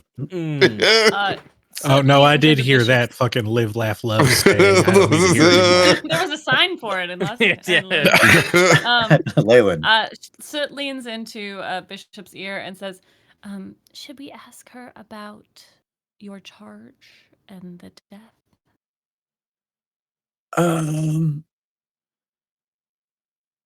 No, she doesn't like me. There's other people who I'm a direct report to. This is like my boss's boss's boss. So if there's nothing else, I really should get to it. Yes, you should. Thank you for your time. It was lovely meeting you. And She says to Soot. yeah, of course. I lean over to Soot. I go, thank you. I love you. Let's go. I know. Actually, Open the before door you can get out the silently. door, before you get out the door, no. you opening the door, and she's kind of sitting. You can see she's like not looking up at you. She's beginning to sit down to puts a plate out to start, working on her soft shell crab here. And she says, we host a game night on Wednesdays. Oh. We always are looking for people who are particularly challenging to play against. And she says to you, so if you happen to be in town for a while, consider it. Thank you. Bishop, you've heard about this game? Mm-hmm. It's like a very exclusive group to be invited into. Yeah. No, of course not. Never been invited. Wow, you have to play. You have to tell me what they talk about. Sure. I mean, you don't have to, but you can if you want to. I would be very excited to be a part of it at some point. I hear there's inside jokes, and I'd love to be a part of one of those too. Sure. I'll see what I can do. I'll put it. There's in also word. insight jokes, but Bishop's never been either. Right over. Anyway, so you guys get as out you the can door see- and then you shut the door behind you, and Bronson and Paddington are right there. No, I've got to retune this. well, anyway, so that went super. Oh, here, let me show you guys this. And I show them to one of the escape rooms, and they have like best times set. And my name is at the very, very top, and I've got like a minute and like 12 seconds in one of them. And they just forgot to lock the door, and I tried it and left, and technically that means I won. And so that score boosted me up enough that like I was like a straight like low D student, but that got me high enough that I could pass. But yeah, I checked the door, and yeah. So always got to check the door. Yeah, the next time's like 12 minutes behind my time. Wow. Yeah. Record holder on this one. My man. Hey. All right. So, now what? Yeah.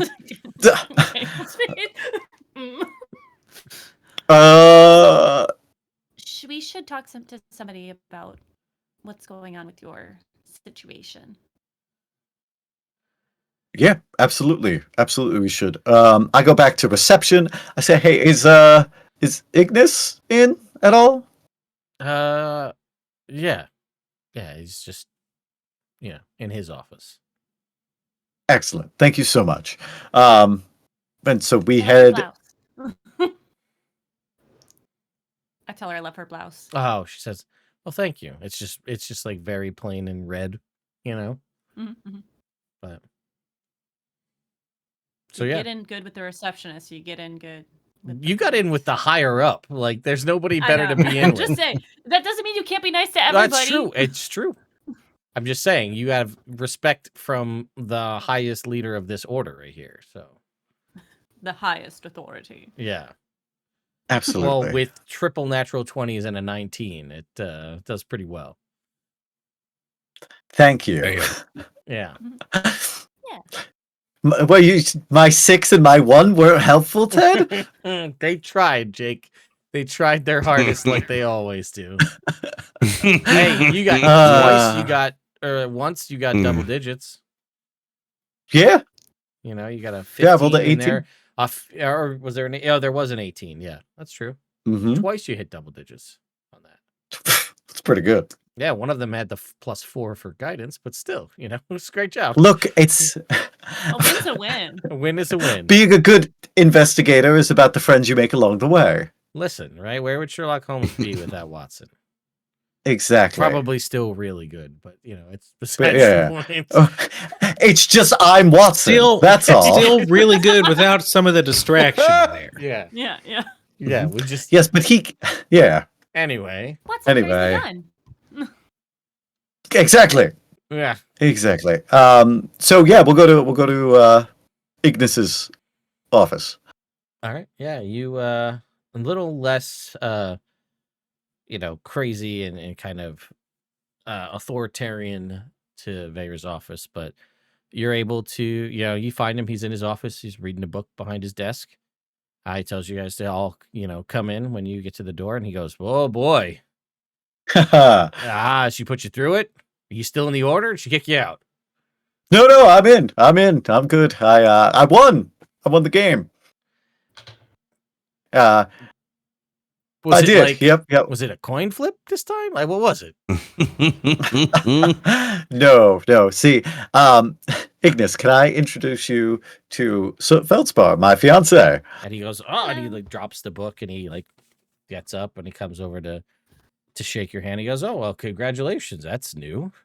You've certainly been busy not reporting in and getting engaged." Those are two things I've done. I died for a little while there. You've been busy then. I've been super duper busy. Speaking of being super duper busy, I was hoping to gain access to the restricted section of the library. Ancillary. It's all in my report about the Far Realm. I've got a lot of extra research to do. But yeah, how have things been here? Oh, more or less the same. There's been some arson lately. We pick up arson in the city, but other than that, I mean, like, probably not more than usual. It's just like, Okay, tell me about it. stuff's on fire. Yeah, is it like a specific type of stuff? For the life of me, we couldn't really pin down a sort of motive or like it seems to be unconnected. But part of me, and I know this goes against pretty much like most of the stuff that we're taught, but like there's been enough that are unconnected that I think that's the connection. Does that make sense? Yes, so we are hiding the forest by burning down the trees. Exactly. See, okay, so this is why we work so well together. You get it. It just absolutely. I think it's designed to look so disconnected, and that's by design. It's like it's a different. Do you have a map of like the fires? Yeah, he'll pull out a map and he'll kind of show you a handful of them on the map throughout the city, and he's like, it's a different. It's not like they're targeting a specific type of location. It's not like it's all bars or it's all, magic item shops or whatever. It's a different medium, a different accelerant. Everything is different every time. Mm-hmm. And like the thing is this magically done or is this all sometimes mundane? Okay, sometimes. But here's the thing that bothers me is there are not. Okay, so not that I've ever thought about this stuff, but there are so much easier ways to start a fire in a world full of magic. It'd be so easy to burn so much shit down. Why go through the effort of using like logs and matches and newspaper? Like that's such they're like you could just go to any shop for a couple of bucks and you just set something on fire with like a little magic torch. Casting a firebolt's like that's child's play. Who does Almost this? everybody who wants to do magic can do it. That's what I mean. So I feel like whoever's doing this, if it is in fact something nefarious with some grander scheme, the plan, that reason they're doing it is they're going through so much effort to make it unassuming that I'm now assuming. Right. Yes. I get it. I totally understand. Got it. Can I make an investigation check Sure, go ahead. on the map and the information? Yeah. Are Bronson and I in this meeting as well? Yeah, why not? You guys all were traveling together, so. All right. 22. Hey, all right. I'm good at this stuff. Yeah. What are you trying to gather from this with your investigation check? I'm looking if there is an area unhit yet. Like if there's part of the city that they have specifically avoided, right? If these are all interconnected, either I'm looking for like timeline wise if there's like a space that like has not been hit, like if there's a district in the city or like a type of business which we could perhaps look into the future and see like a time that hasn't been hit yet, a type of business or building that hasn't been hit yet, and in a specific area of the city which hasn't been hit yet. Okay, let's see if I can do this on the fly. This is going to be tricky. If we can upload this and stand by as we try to do this. I don't know if it's going to like this file type. Hold. It might. Where are we looking? I was going to do it in D&D Beyond. D&D Beyond. The image is too large for D&D Beyond. You do Discord. Yeah, no, I know, but I want to be able to show people what I'm talking about. Oh, fair enough. I wonder, is it in... Let's see. What book do we think would have Neverwinter in it as far as pre-written campaign books, adventures? What are you trying to fetch? What asset? Neverwinter. Oh, just a picture of Neverwinter? Yeah. I got you. Yeah, I also got you. I recently discovered this. I'm putting it in our Discord. I don't have you. Thanks, LB. Way to be a team I player. got you, Only baby. emotionally. That link goes to a Faerun map, but you can go to cities, and they will also have the city maps themselves in there as well. Yeah, I was just wondering if like Tyranny of Dragons or one of those had like Neverwinter had the map in it.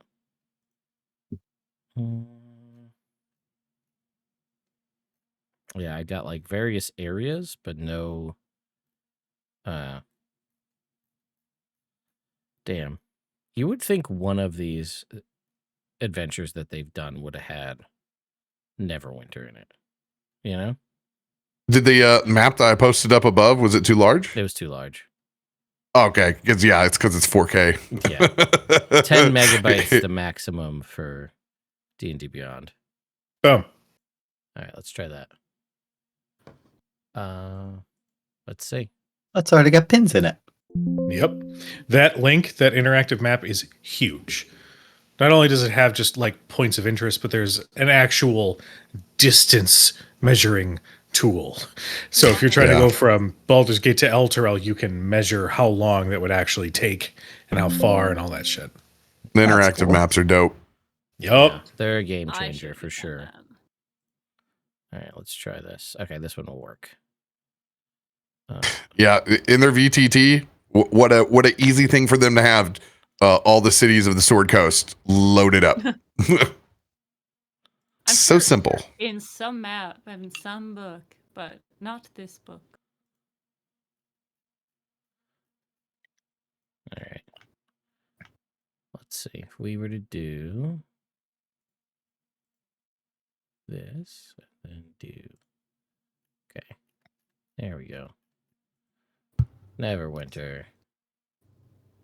All right, so now I need to draw these locations on Neverwinter here.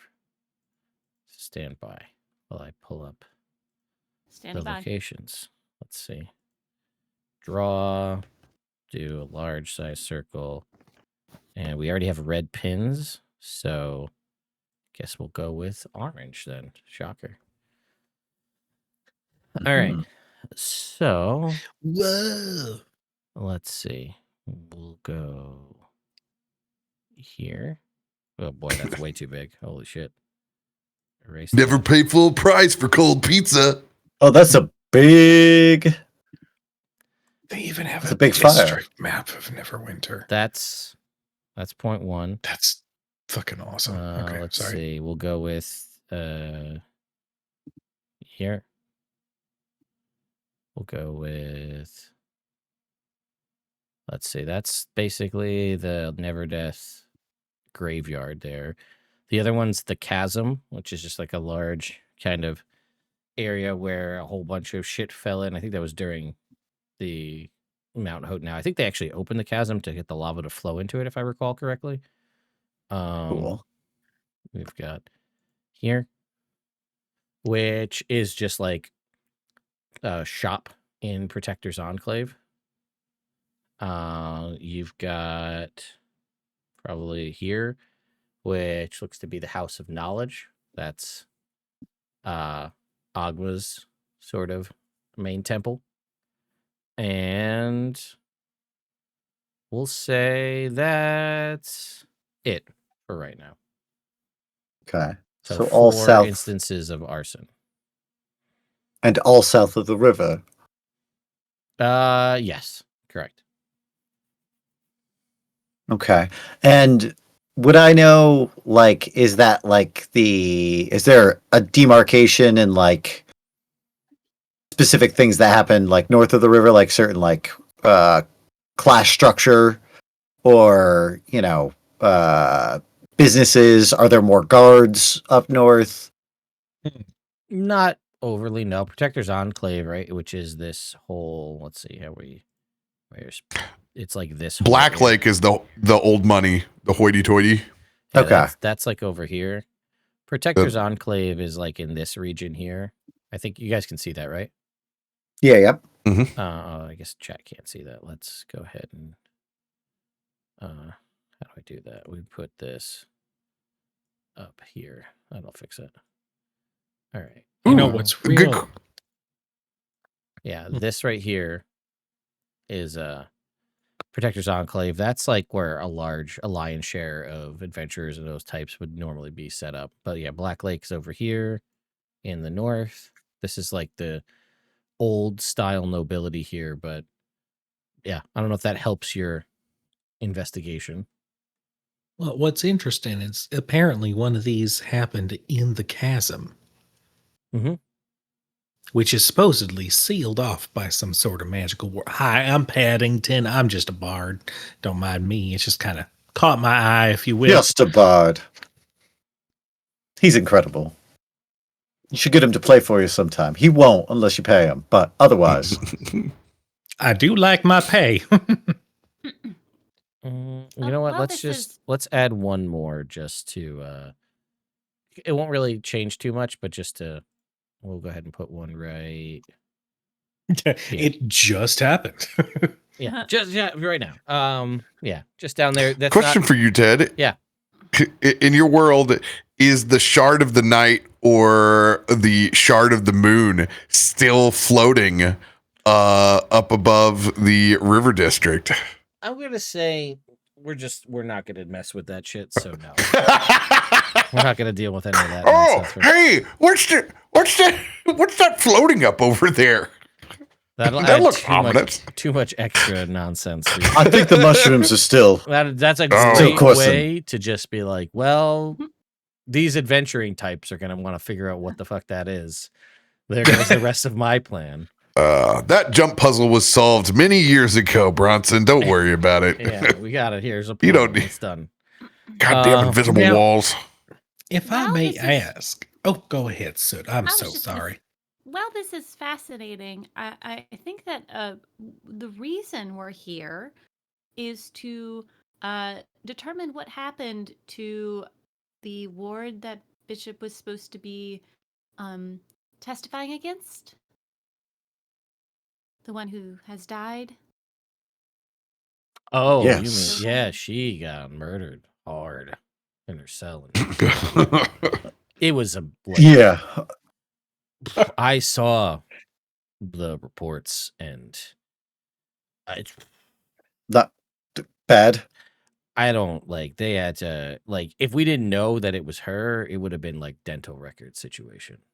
Ooh. Like there was not much Yeesh. like she eviscerated Ooh. gore spread from corner to corner of that cell. But we're sure that it's her. Why?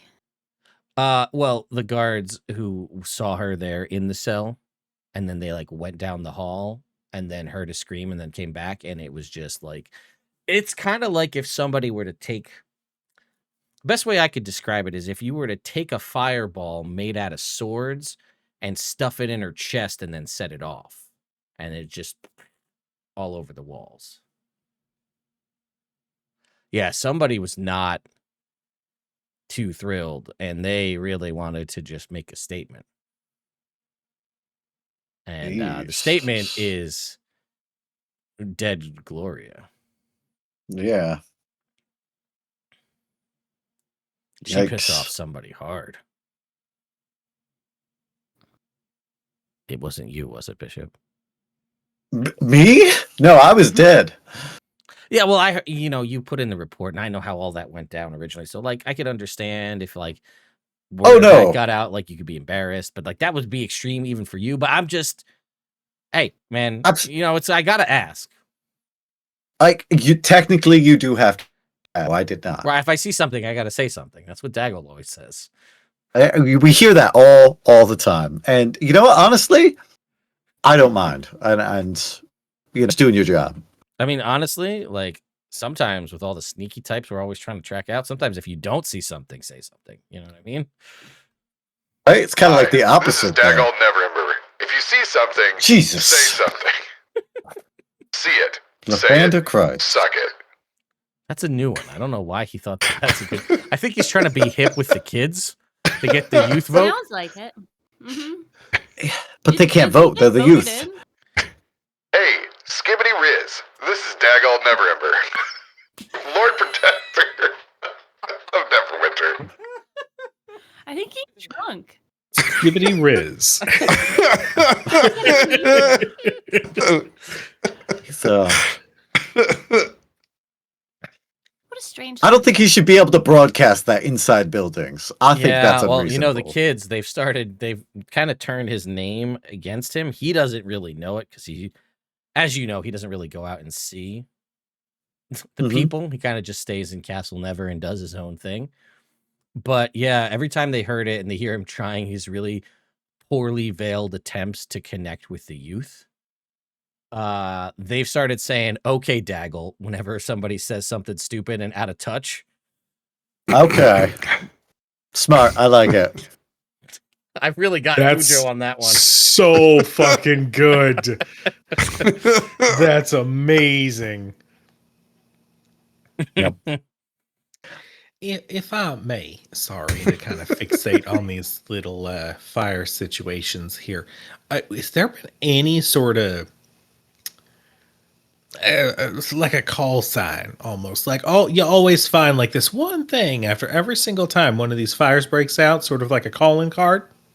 Yeah, I know. That's like arson 101, right? You people want you to like, hey, look, I burnt this shit down. You'll never find me. There's nothing. And that's why I think it's connected, because there's always nothing. And like, this is currently 5 instances of arson, 5 different locations, 5 different types of people with no connection to one another, 5 different mediums and accelerants, and no noticeable calling card or anything that would say like, oh, like, I mean, realistically, I mean, I don't know. It kind of toes the line of like, the greatest thief who ever lived is the one you'll never know about. Like right now, whoever's doing this, I mean, unless it is just random happenstance, but I don't think so. Like whoever's doing this is doing a great job. They're like the best arsonist ever, but they also don't want credit for it either, which is weird. Does one person die at each one of these, or is it multiple? It doesn't really like. I mean, it seems like nobody. It's not like they're going out of their way. Whoever's doing this to save the people involved. I mean, one took place in a graveyard, so everybody's already dead there. So some instances, you have a couple of deaths here. We blew up they blew up that magic item shop. That killed like 2 people who lived above the shop. It was their shop. That was a disaster. There were like fireworks going crazy, except the fireworks were spell scrolls. It was a disaster.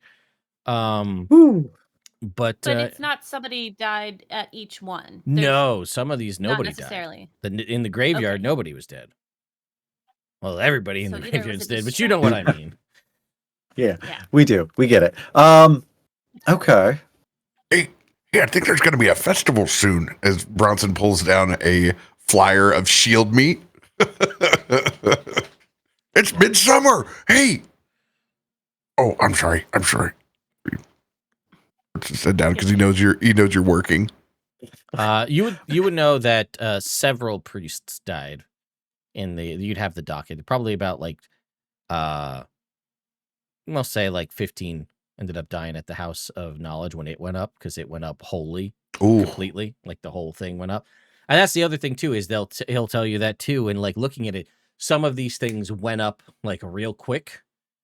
Like seemingly the means of acceleration was significantly stronger, and others were like a slow burn. Like in the graveyard, it was like a tree caught fire outside of the mausoleum, and then like the tree went up and then started burning the grass around in the graveyard, and it was a very slow kind of natural looking fire, whereas the House of Agma kind of went up very quickly to the point where people couldn't get out.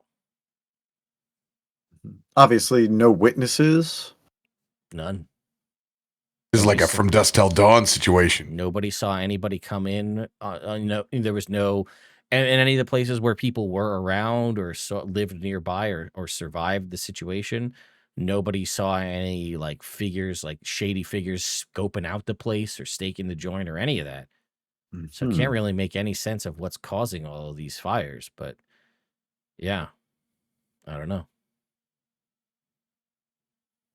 Maybe the fire is the message. Maybe the fire literally is the message. They're doing it to toy with you. I mean, it's working. I feel very toyed with. But I'm also the only one who thinks there's really something more going on here. Because, like, if you look at the data purely from a strategic, what we have on file, there is nothing to say that they're connected. And again, I can't help but think that that's by design. So I've been given credence to look into this further as like a pet kind of project. I'm allowed to use the resources we have here, but this is kind of like an after work hours kind of situation. Because they're like, there could be something here. It would be foolish not to really look into it, but it's not worth devoting full time to it because nothing says there's more to it. Does that make sense? Yep. You had me for just a little bit there. How long has this been going on? Oh, I'd say, I don't know, 6 months.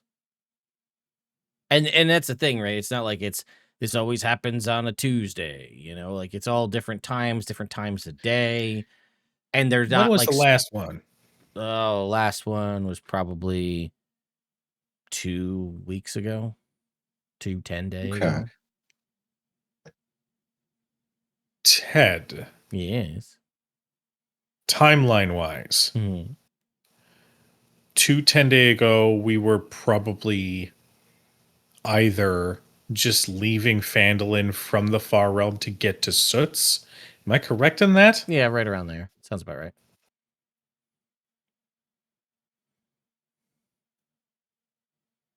which might coincide with finding one of those brothers as a message. Potentially. Mm-hmm. Time was wibbly wobbly there for your minute there, so it's hard to. You can also see from like the Red Knight perspective, but you're thinking of things. Ig is thinking of things like this is one of those things where it's like it's hard to justify. To also, how do you put resources on this? You know what I mean? Like, there's no clear place to stake out.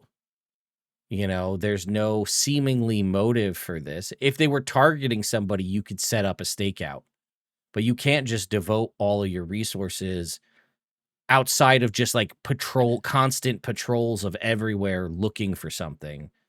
So unless you guys have some insight beyond what he has, it's kind of like you're going to be reacting more than anything.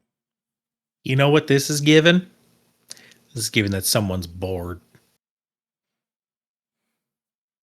Different methods, different locations, some with people, some without. It sounds like they're trying to entertain themselves.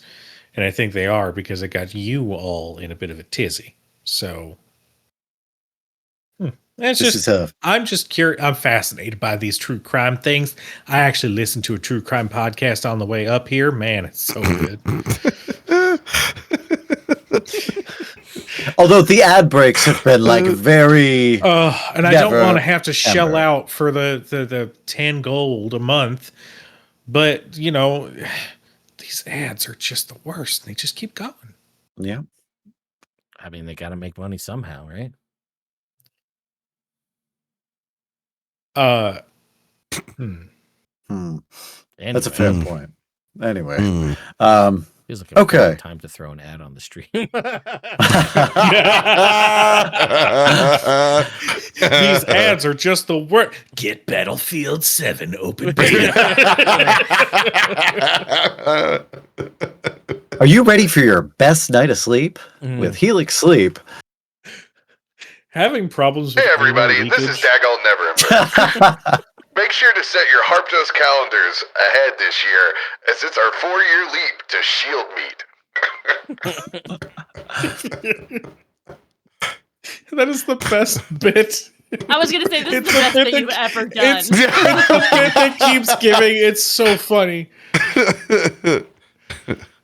Okay. For fun, sunshine, and enjoyment in the outdoors. I have an idea, but it will have to be after we leave this meeting with Ignis.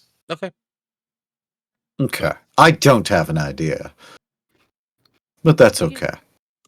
Do you need to figure out what you're doing next, Bishop? Me? I was going to do some research in the library. I was going to bring these guys back to the restricted section. Is my office still my office? I fought pretty hard to get it to stay that, but they were really gonna to get rid of it. But you've got it for now. Okay. And Great. hey, well, you're I go in the order next. still, so like, good for you. Yeah, should have it. I go next door. It's like a broom closet. Yep. Wow. So this is me. I don't have a really window. wanted to put the brooms back in here. I told her I told her you'd make up for it. So. Oh yeah, well I did a lot of cleaning. I probably will. So there's no way we can all fit in here. We're gonna go to the library. But we'll circle back on this, okay? Yeah, I mean, like I said, this is my off hours project. So any insight you might have, let me know. Yep, absolutely. All right. Well, it was great to see you. Would you like a soft shell crab? Have you had lunch? No, that sounds great. Yeah, sure. All right, here you go. Takes a crab. All right, there you go. Bronson, do you want these crabs? They're too spicy for me. I heated it up a little bit for him with a little bit of fire. Oh, he loves that. Mm. And he looks at you for a Hands. second as you heat up this thing and they're talking about nothing but arson, and his eyes narrow for a minute, and then he just eats the crab. I have an alibi. I look like Gwildor getting in that bucket of chicken.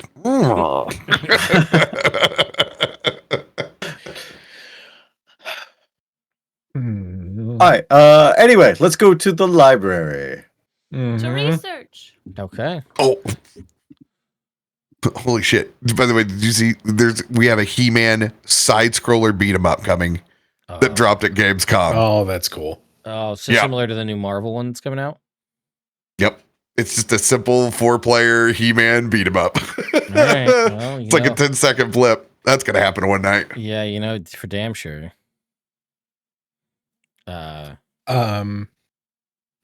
As we get to the library, Yes. I'm going to just casually mention there was one of our group that was a bit of a pyro.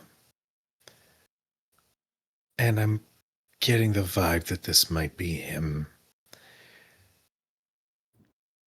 I would like to possibly scry. Oh, well, cool. We have a chamber for that. Oh, must be nice to have affiliations. If you don't mind, do I have to like get like a hall pass to use it, or can I just use it? Well, technically I have access to the restricted section. I said for the library, but I didn't fill out any paperwork for it, so I think technically no. You can get in there. Okay. Well, I am really good at forging stuff. So No, if you want- don't do that. Definitely, don't do that. That's why everything's in triplicate. Oh yeah, no, I'm familiar. Trade documents, that used to be my thing back in the day when I was just a little thief. But Yeah. I get it. Let me just go. Let me go see if it's in use. I go to the scrying room. There's a little torch out, and if it's lit, somebody's in there. All right, roll me a percentile. 51 to 100. It's in use. Less than that, it's not. All right.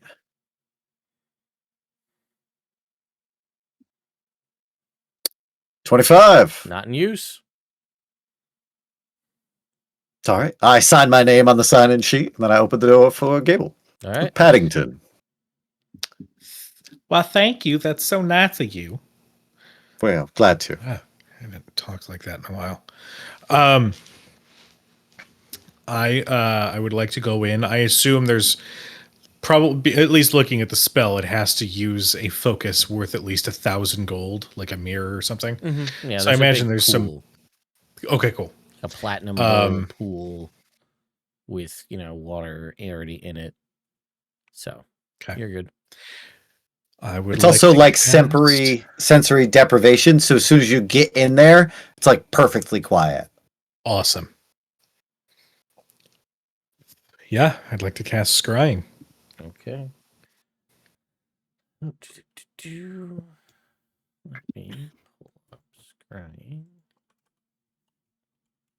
And we'll see what happens. All right. You can see and hear a creature you choose is on the same plane of existence. They have to make a wisdom saving throw. Just modified by how well you know the target. You know them well, I would say. So they have a -5 to their modifier. And you don't have any of no part of them, no garment or other possession, but picture or other likeness. I'm going to let that one slide, so we'll give them a -7 to this roll. Okay. Okay. What's your spell save DC? My spell save is 19.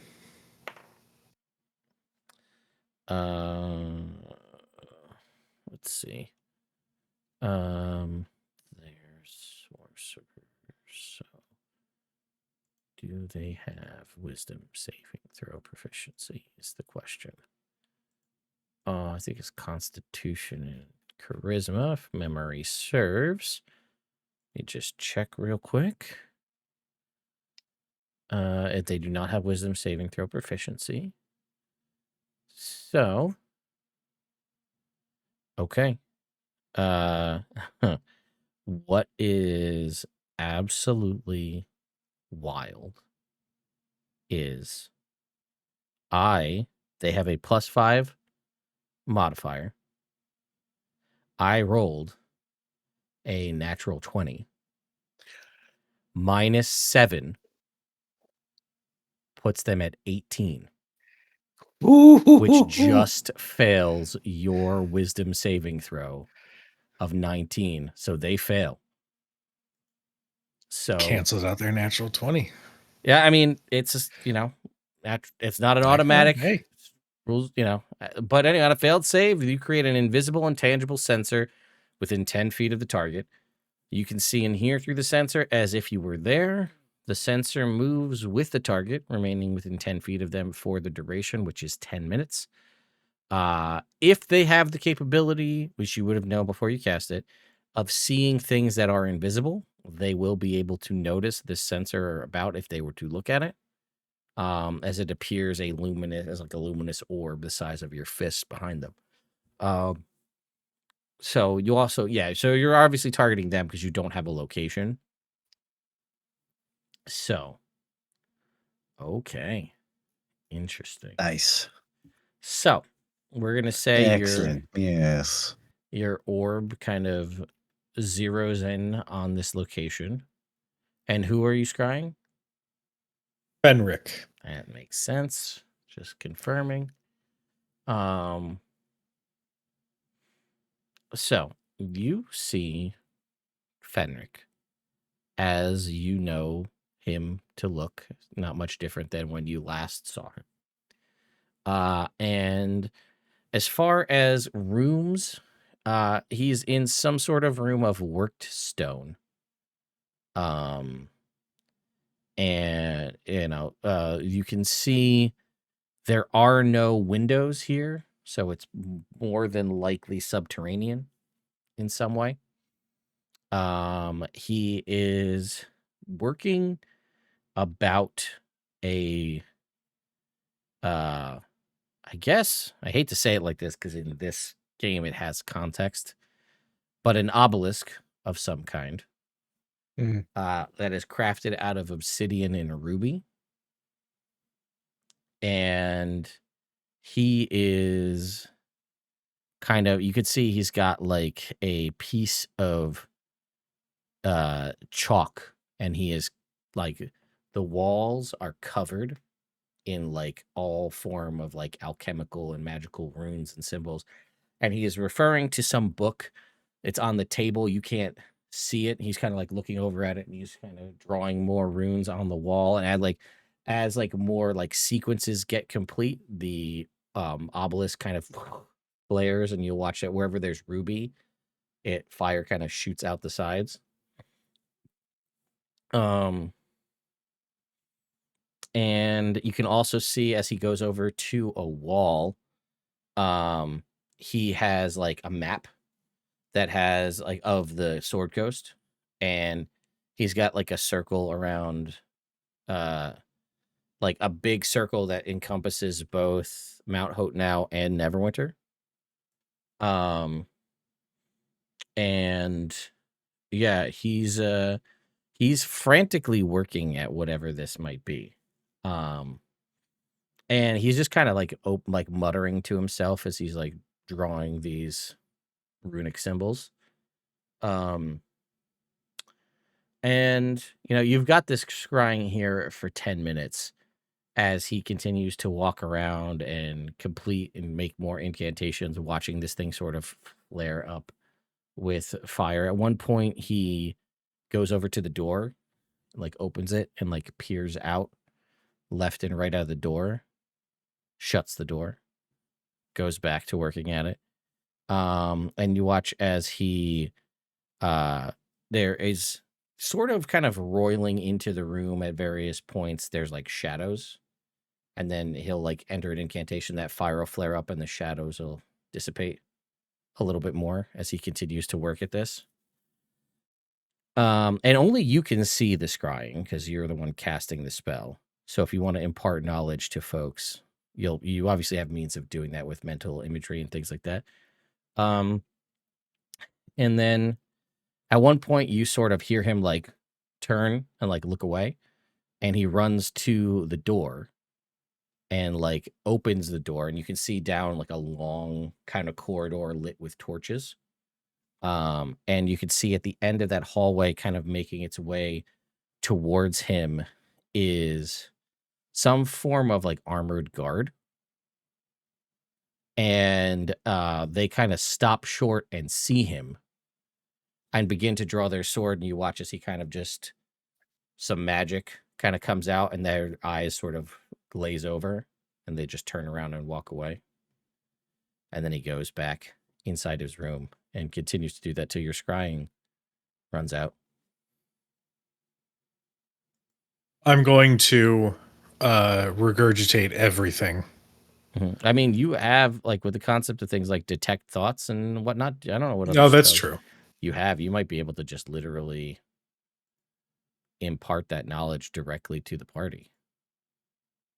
Let me see here real quick. You don't really have like telepathy necessarily, but Let's see. Yeah, that's true. Fair enough. Yeah, well, you're able to describe all of that to everyone.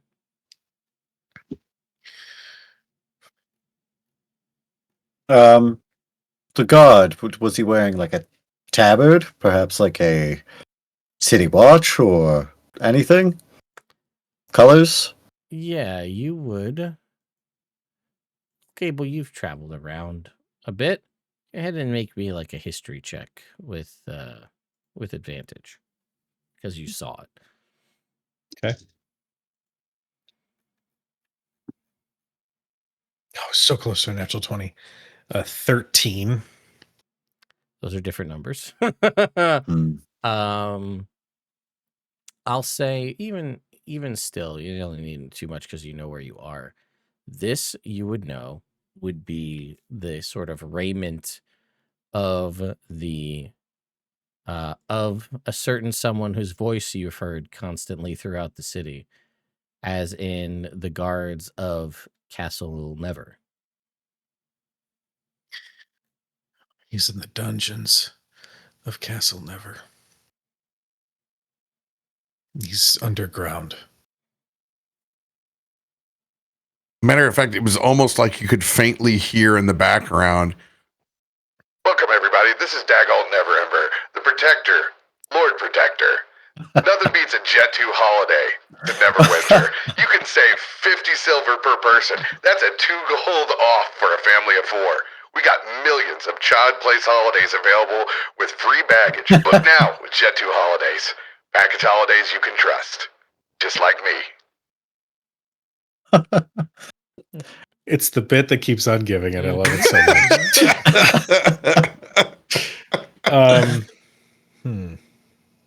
Well, that confirms it. We should tell Ignis. And what explanation would you like to use for how we were able to scry out this individual and immediately know where he is? Hey, when you convincing, I know. After you told us everything about what was going on, we attempted to find the arsonist with a scry spell, and luckily enough, we found him.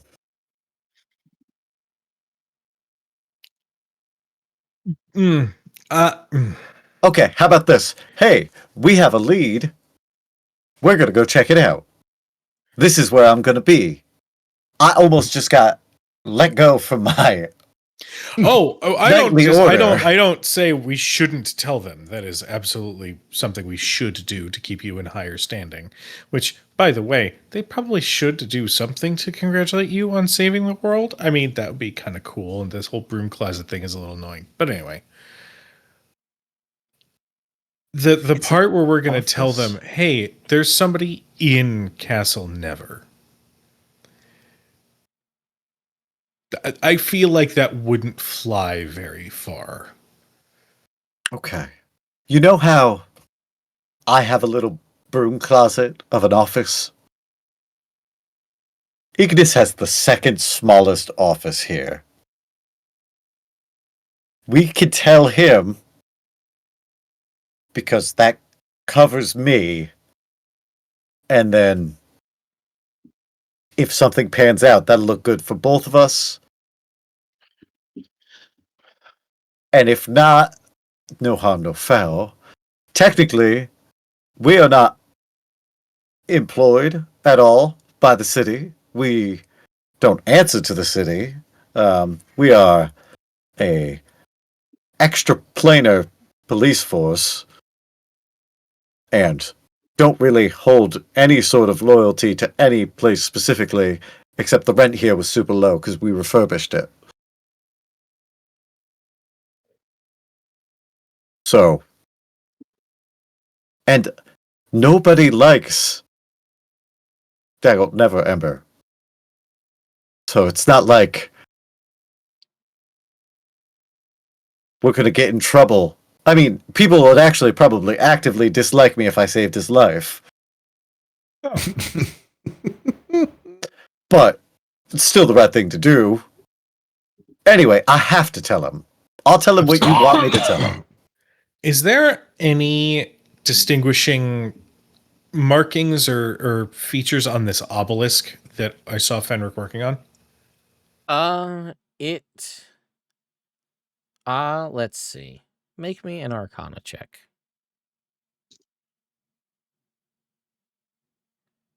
That is a 17.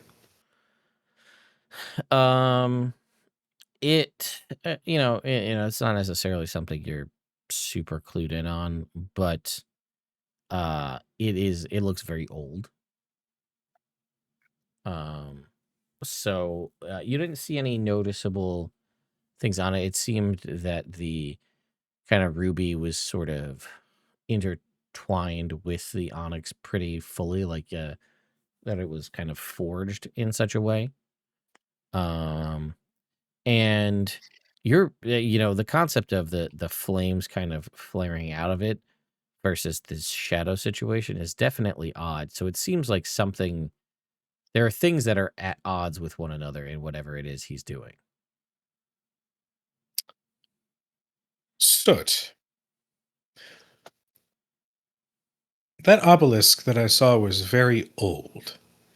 And I don't want to assume anything, but an old obelisk with ruby intertwined in its obsidian-like material. Does this thing ring a bell at all? Have you seen anything like this in your travels? Anything that might relate to your mother? Can I roll a fire-based Arcana check for this? Sure. 34. Jesus Christ. You, yes, Lexius, this is my channel. We're only live when we're live. This isn't Robert's channel. Try to guess where I'm actually live. Yeah, that's the fun game we play. As you think on this, Soot, trying to think, you're not like part of it.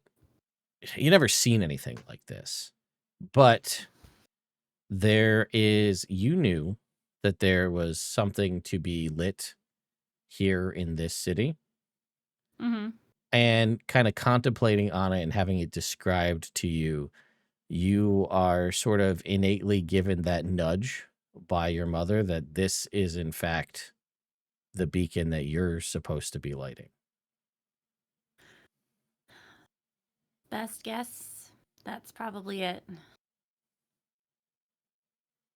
And Bronson, I definitely noticed some anti-Leyland markings on the wall, which also connects you to this situation. Turns out he was from Lynn. He's got a different one by a different name. Can't trust a man that hates where they come from. Agreed. All right, so let's go. Yes, just be careful. He's, well, how do I put it? If something were to surprise and approach him out of nowhere and he was surrounded by allies, he would cast Fireball at his feet, regardless of anybody that would be around him. So just prepare. Let me take front. Soot's fireballed me like 3 times. Bring it on. I am very sorry about that. It wasn't a fireball, but Do you think we should do a little bit more research before we head into this situation? I would very much like to do so. Okay. Alternately, Leroy Jenkins. he's trying to. Oh shit! Hey, He Ignis, we got drops, he some. drops the bag of soft shell crabs. No, that was 4 silver. To show you guys a really dumb idea while you keep talking, Jake. Go ahead. Okay, cool. Alternately, he's in the middle of trying to do this right now. Do we stop this right now and then research it afterward? I feel like it's best to be as equipped as possible before dealing with anything that's old and toyed with. Yes. I think that he can't ignite it. Only I can ignite it. So. Yeah, but you were describing some sort of weird shadow things trying to move into it. Maybe he's trying to corrupt it. Maybe he's trying to, maybe not ignite it, but give it a, or maybe set the entire city on fire with it. True. You okay, Cujo? Well. Yeah, I'm fine. I just glanced over at the overlay and I'm like, yeah. And just turn your head sideways. What have you done? Where's the place where's the tower? The dungeons where this guy is. Right here. Oh. The final point of making the this letter dude- F out of Was this dude For fire. for Fenrir. Fenrir. or for Fenric? Yeah. His signature was literally in the placement of the shit. Mm-hmm. Oh my god, Fenric, you're Daredevil such a style. asshole. It doesn't work if nobody can make out the calling card. Well, that do it. You were right. You literally said maybe it is the message. Like maybe, and I was like, he doesn't even know, but it is. So what does that mean? He's done? No. So No, he's got to fit the rest of his fucking alphabet. yeah. Let's take let's say 2 hours and do some research and then head in. I'm fine with this. All right. Okay. Well, as we're up here on time, we will dive into research, or we can kind of figure that stuff out offline and then just come back next time with what you actually find out.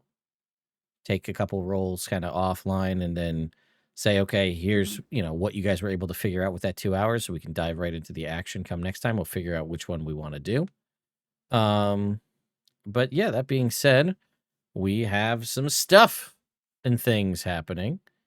Let's go ahead and run down the line and kind of outro everybody here. Stuff and things. Robert, where can people find you? Hi, I'm Daggall Neverember. You can find Captain Robert on his channel streaming D&D all week long here in Neverwinter. Matter of fact, you can see his campaign, Vecna, Eve of Ruin, set in our beautiful city, the Jewel of the North, protecting us from the Whispered One 24/7. Thanks, and have a blessed day. LB. Hi, I can't follow that with anything interesting, so I don't know how You do the mouse. Oh yes. Yes, I am LB Hackman, where I'm doing so many things. The next time you can see me live is on a little cat's channel on Cryptid Chronicles, where we're doing Tales of the Valiant tomorrow night. I'm playing Gavel. No. Yes. Yep. I'm getting confused. I'm getting too evil. After that, on Friday, I'll be streaming on Hack Recklessly. It's going to be so fun. And then on Sunday, we'll be back with some Duster on Hack Recklessly. A nice nod to the post-apocalyptic Western style. Things are going down. That's it. That's me. I don't care whatever game it's in, but this needs to be 1000% the next character you play. It doesn't have to be the mouse. Yes. But this whole vibe, this is the character Yes. you need to play. with the Yes, quite. the scheming, The fingers. The yeah. Very quill important and the little- little fingers. It's giving a little bit of riffraff from Rocky Horror Picture Show. Yeah. I'm going to poop in your shoes. All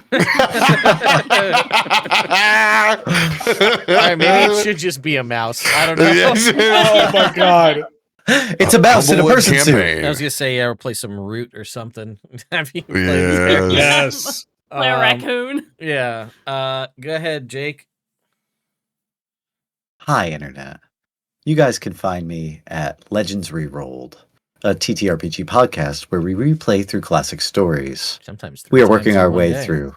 Sometimes we replay through stories we've attempted to tell, and then we lose the audio. But you'll never hear that because we do post-production. You can hear it from But- me all you want. I had to record. I recorded one thing twice, and then a third thing that also got deleted. So, but you'll never know. At Legends Rerolled. It's fucking funny in both of those recordings that got lost too.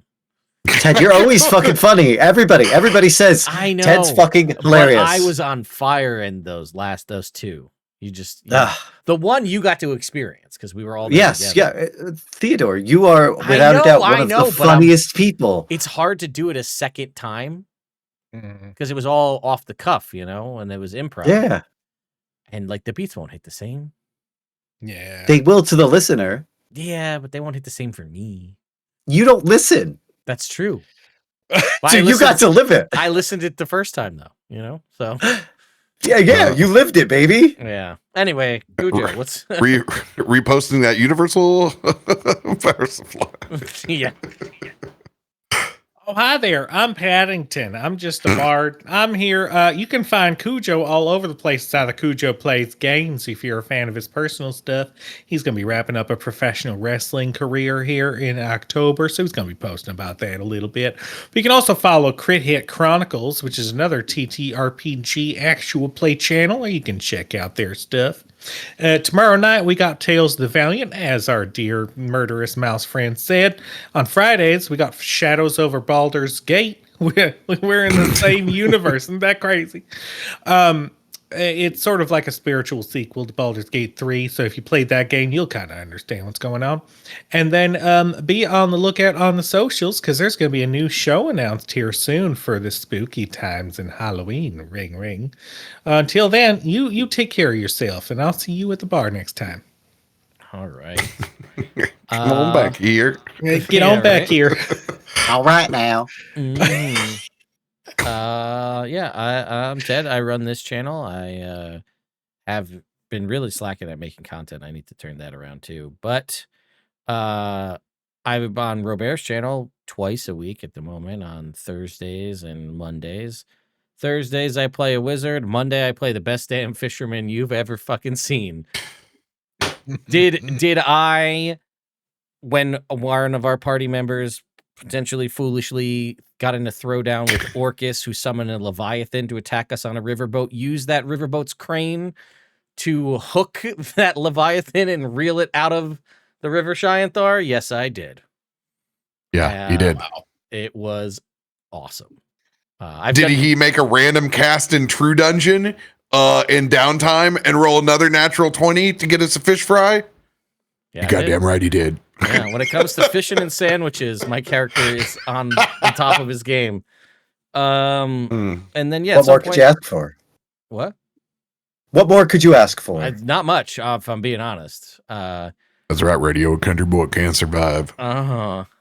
Tuesday, at some point, we're going to start a Starfinder game. We don't know what that is.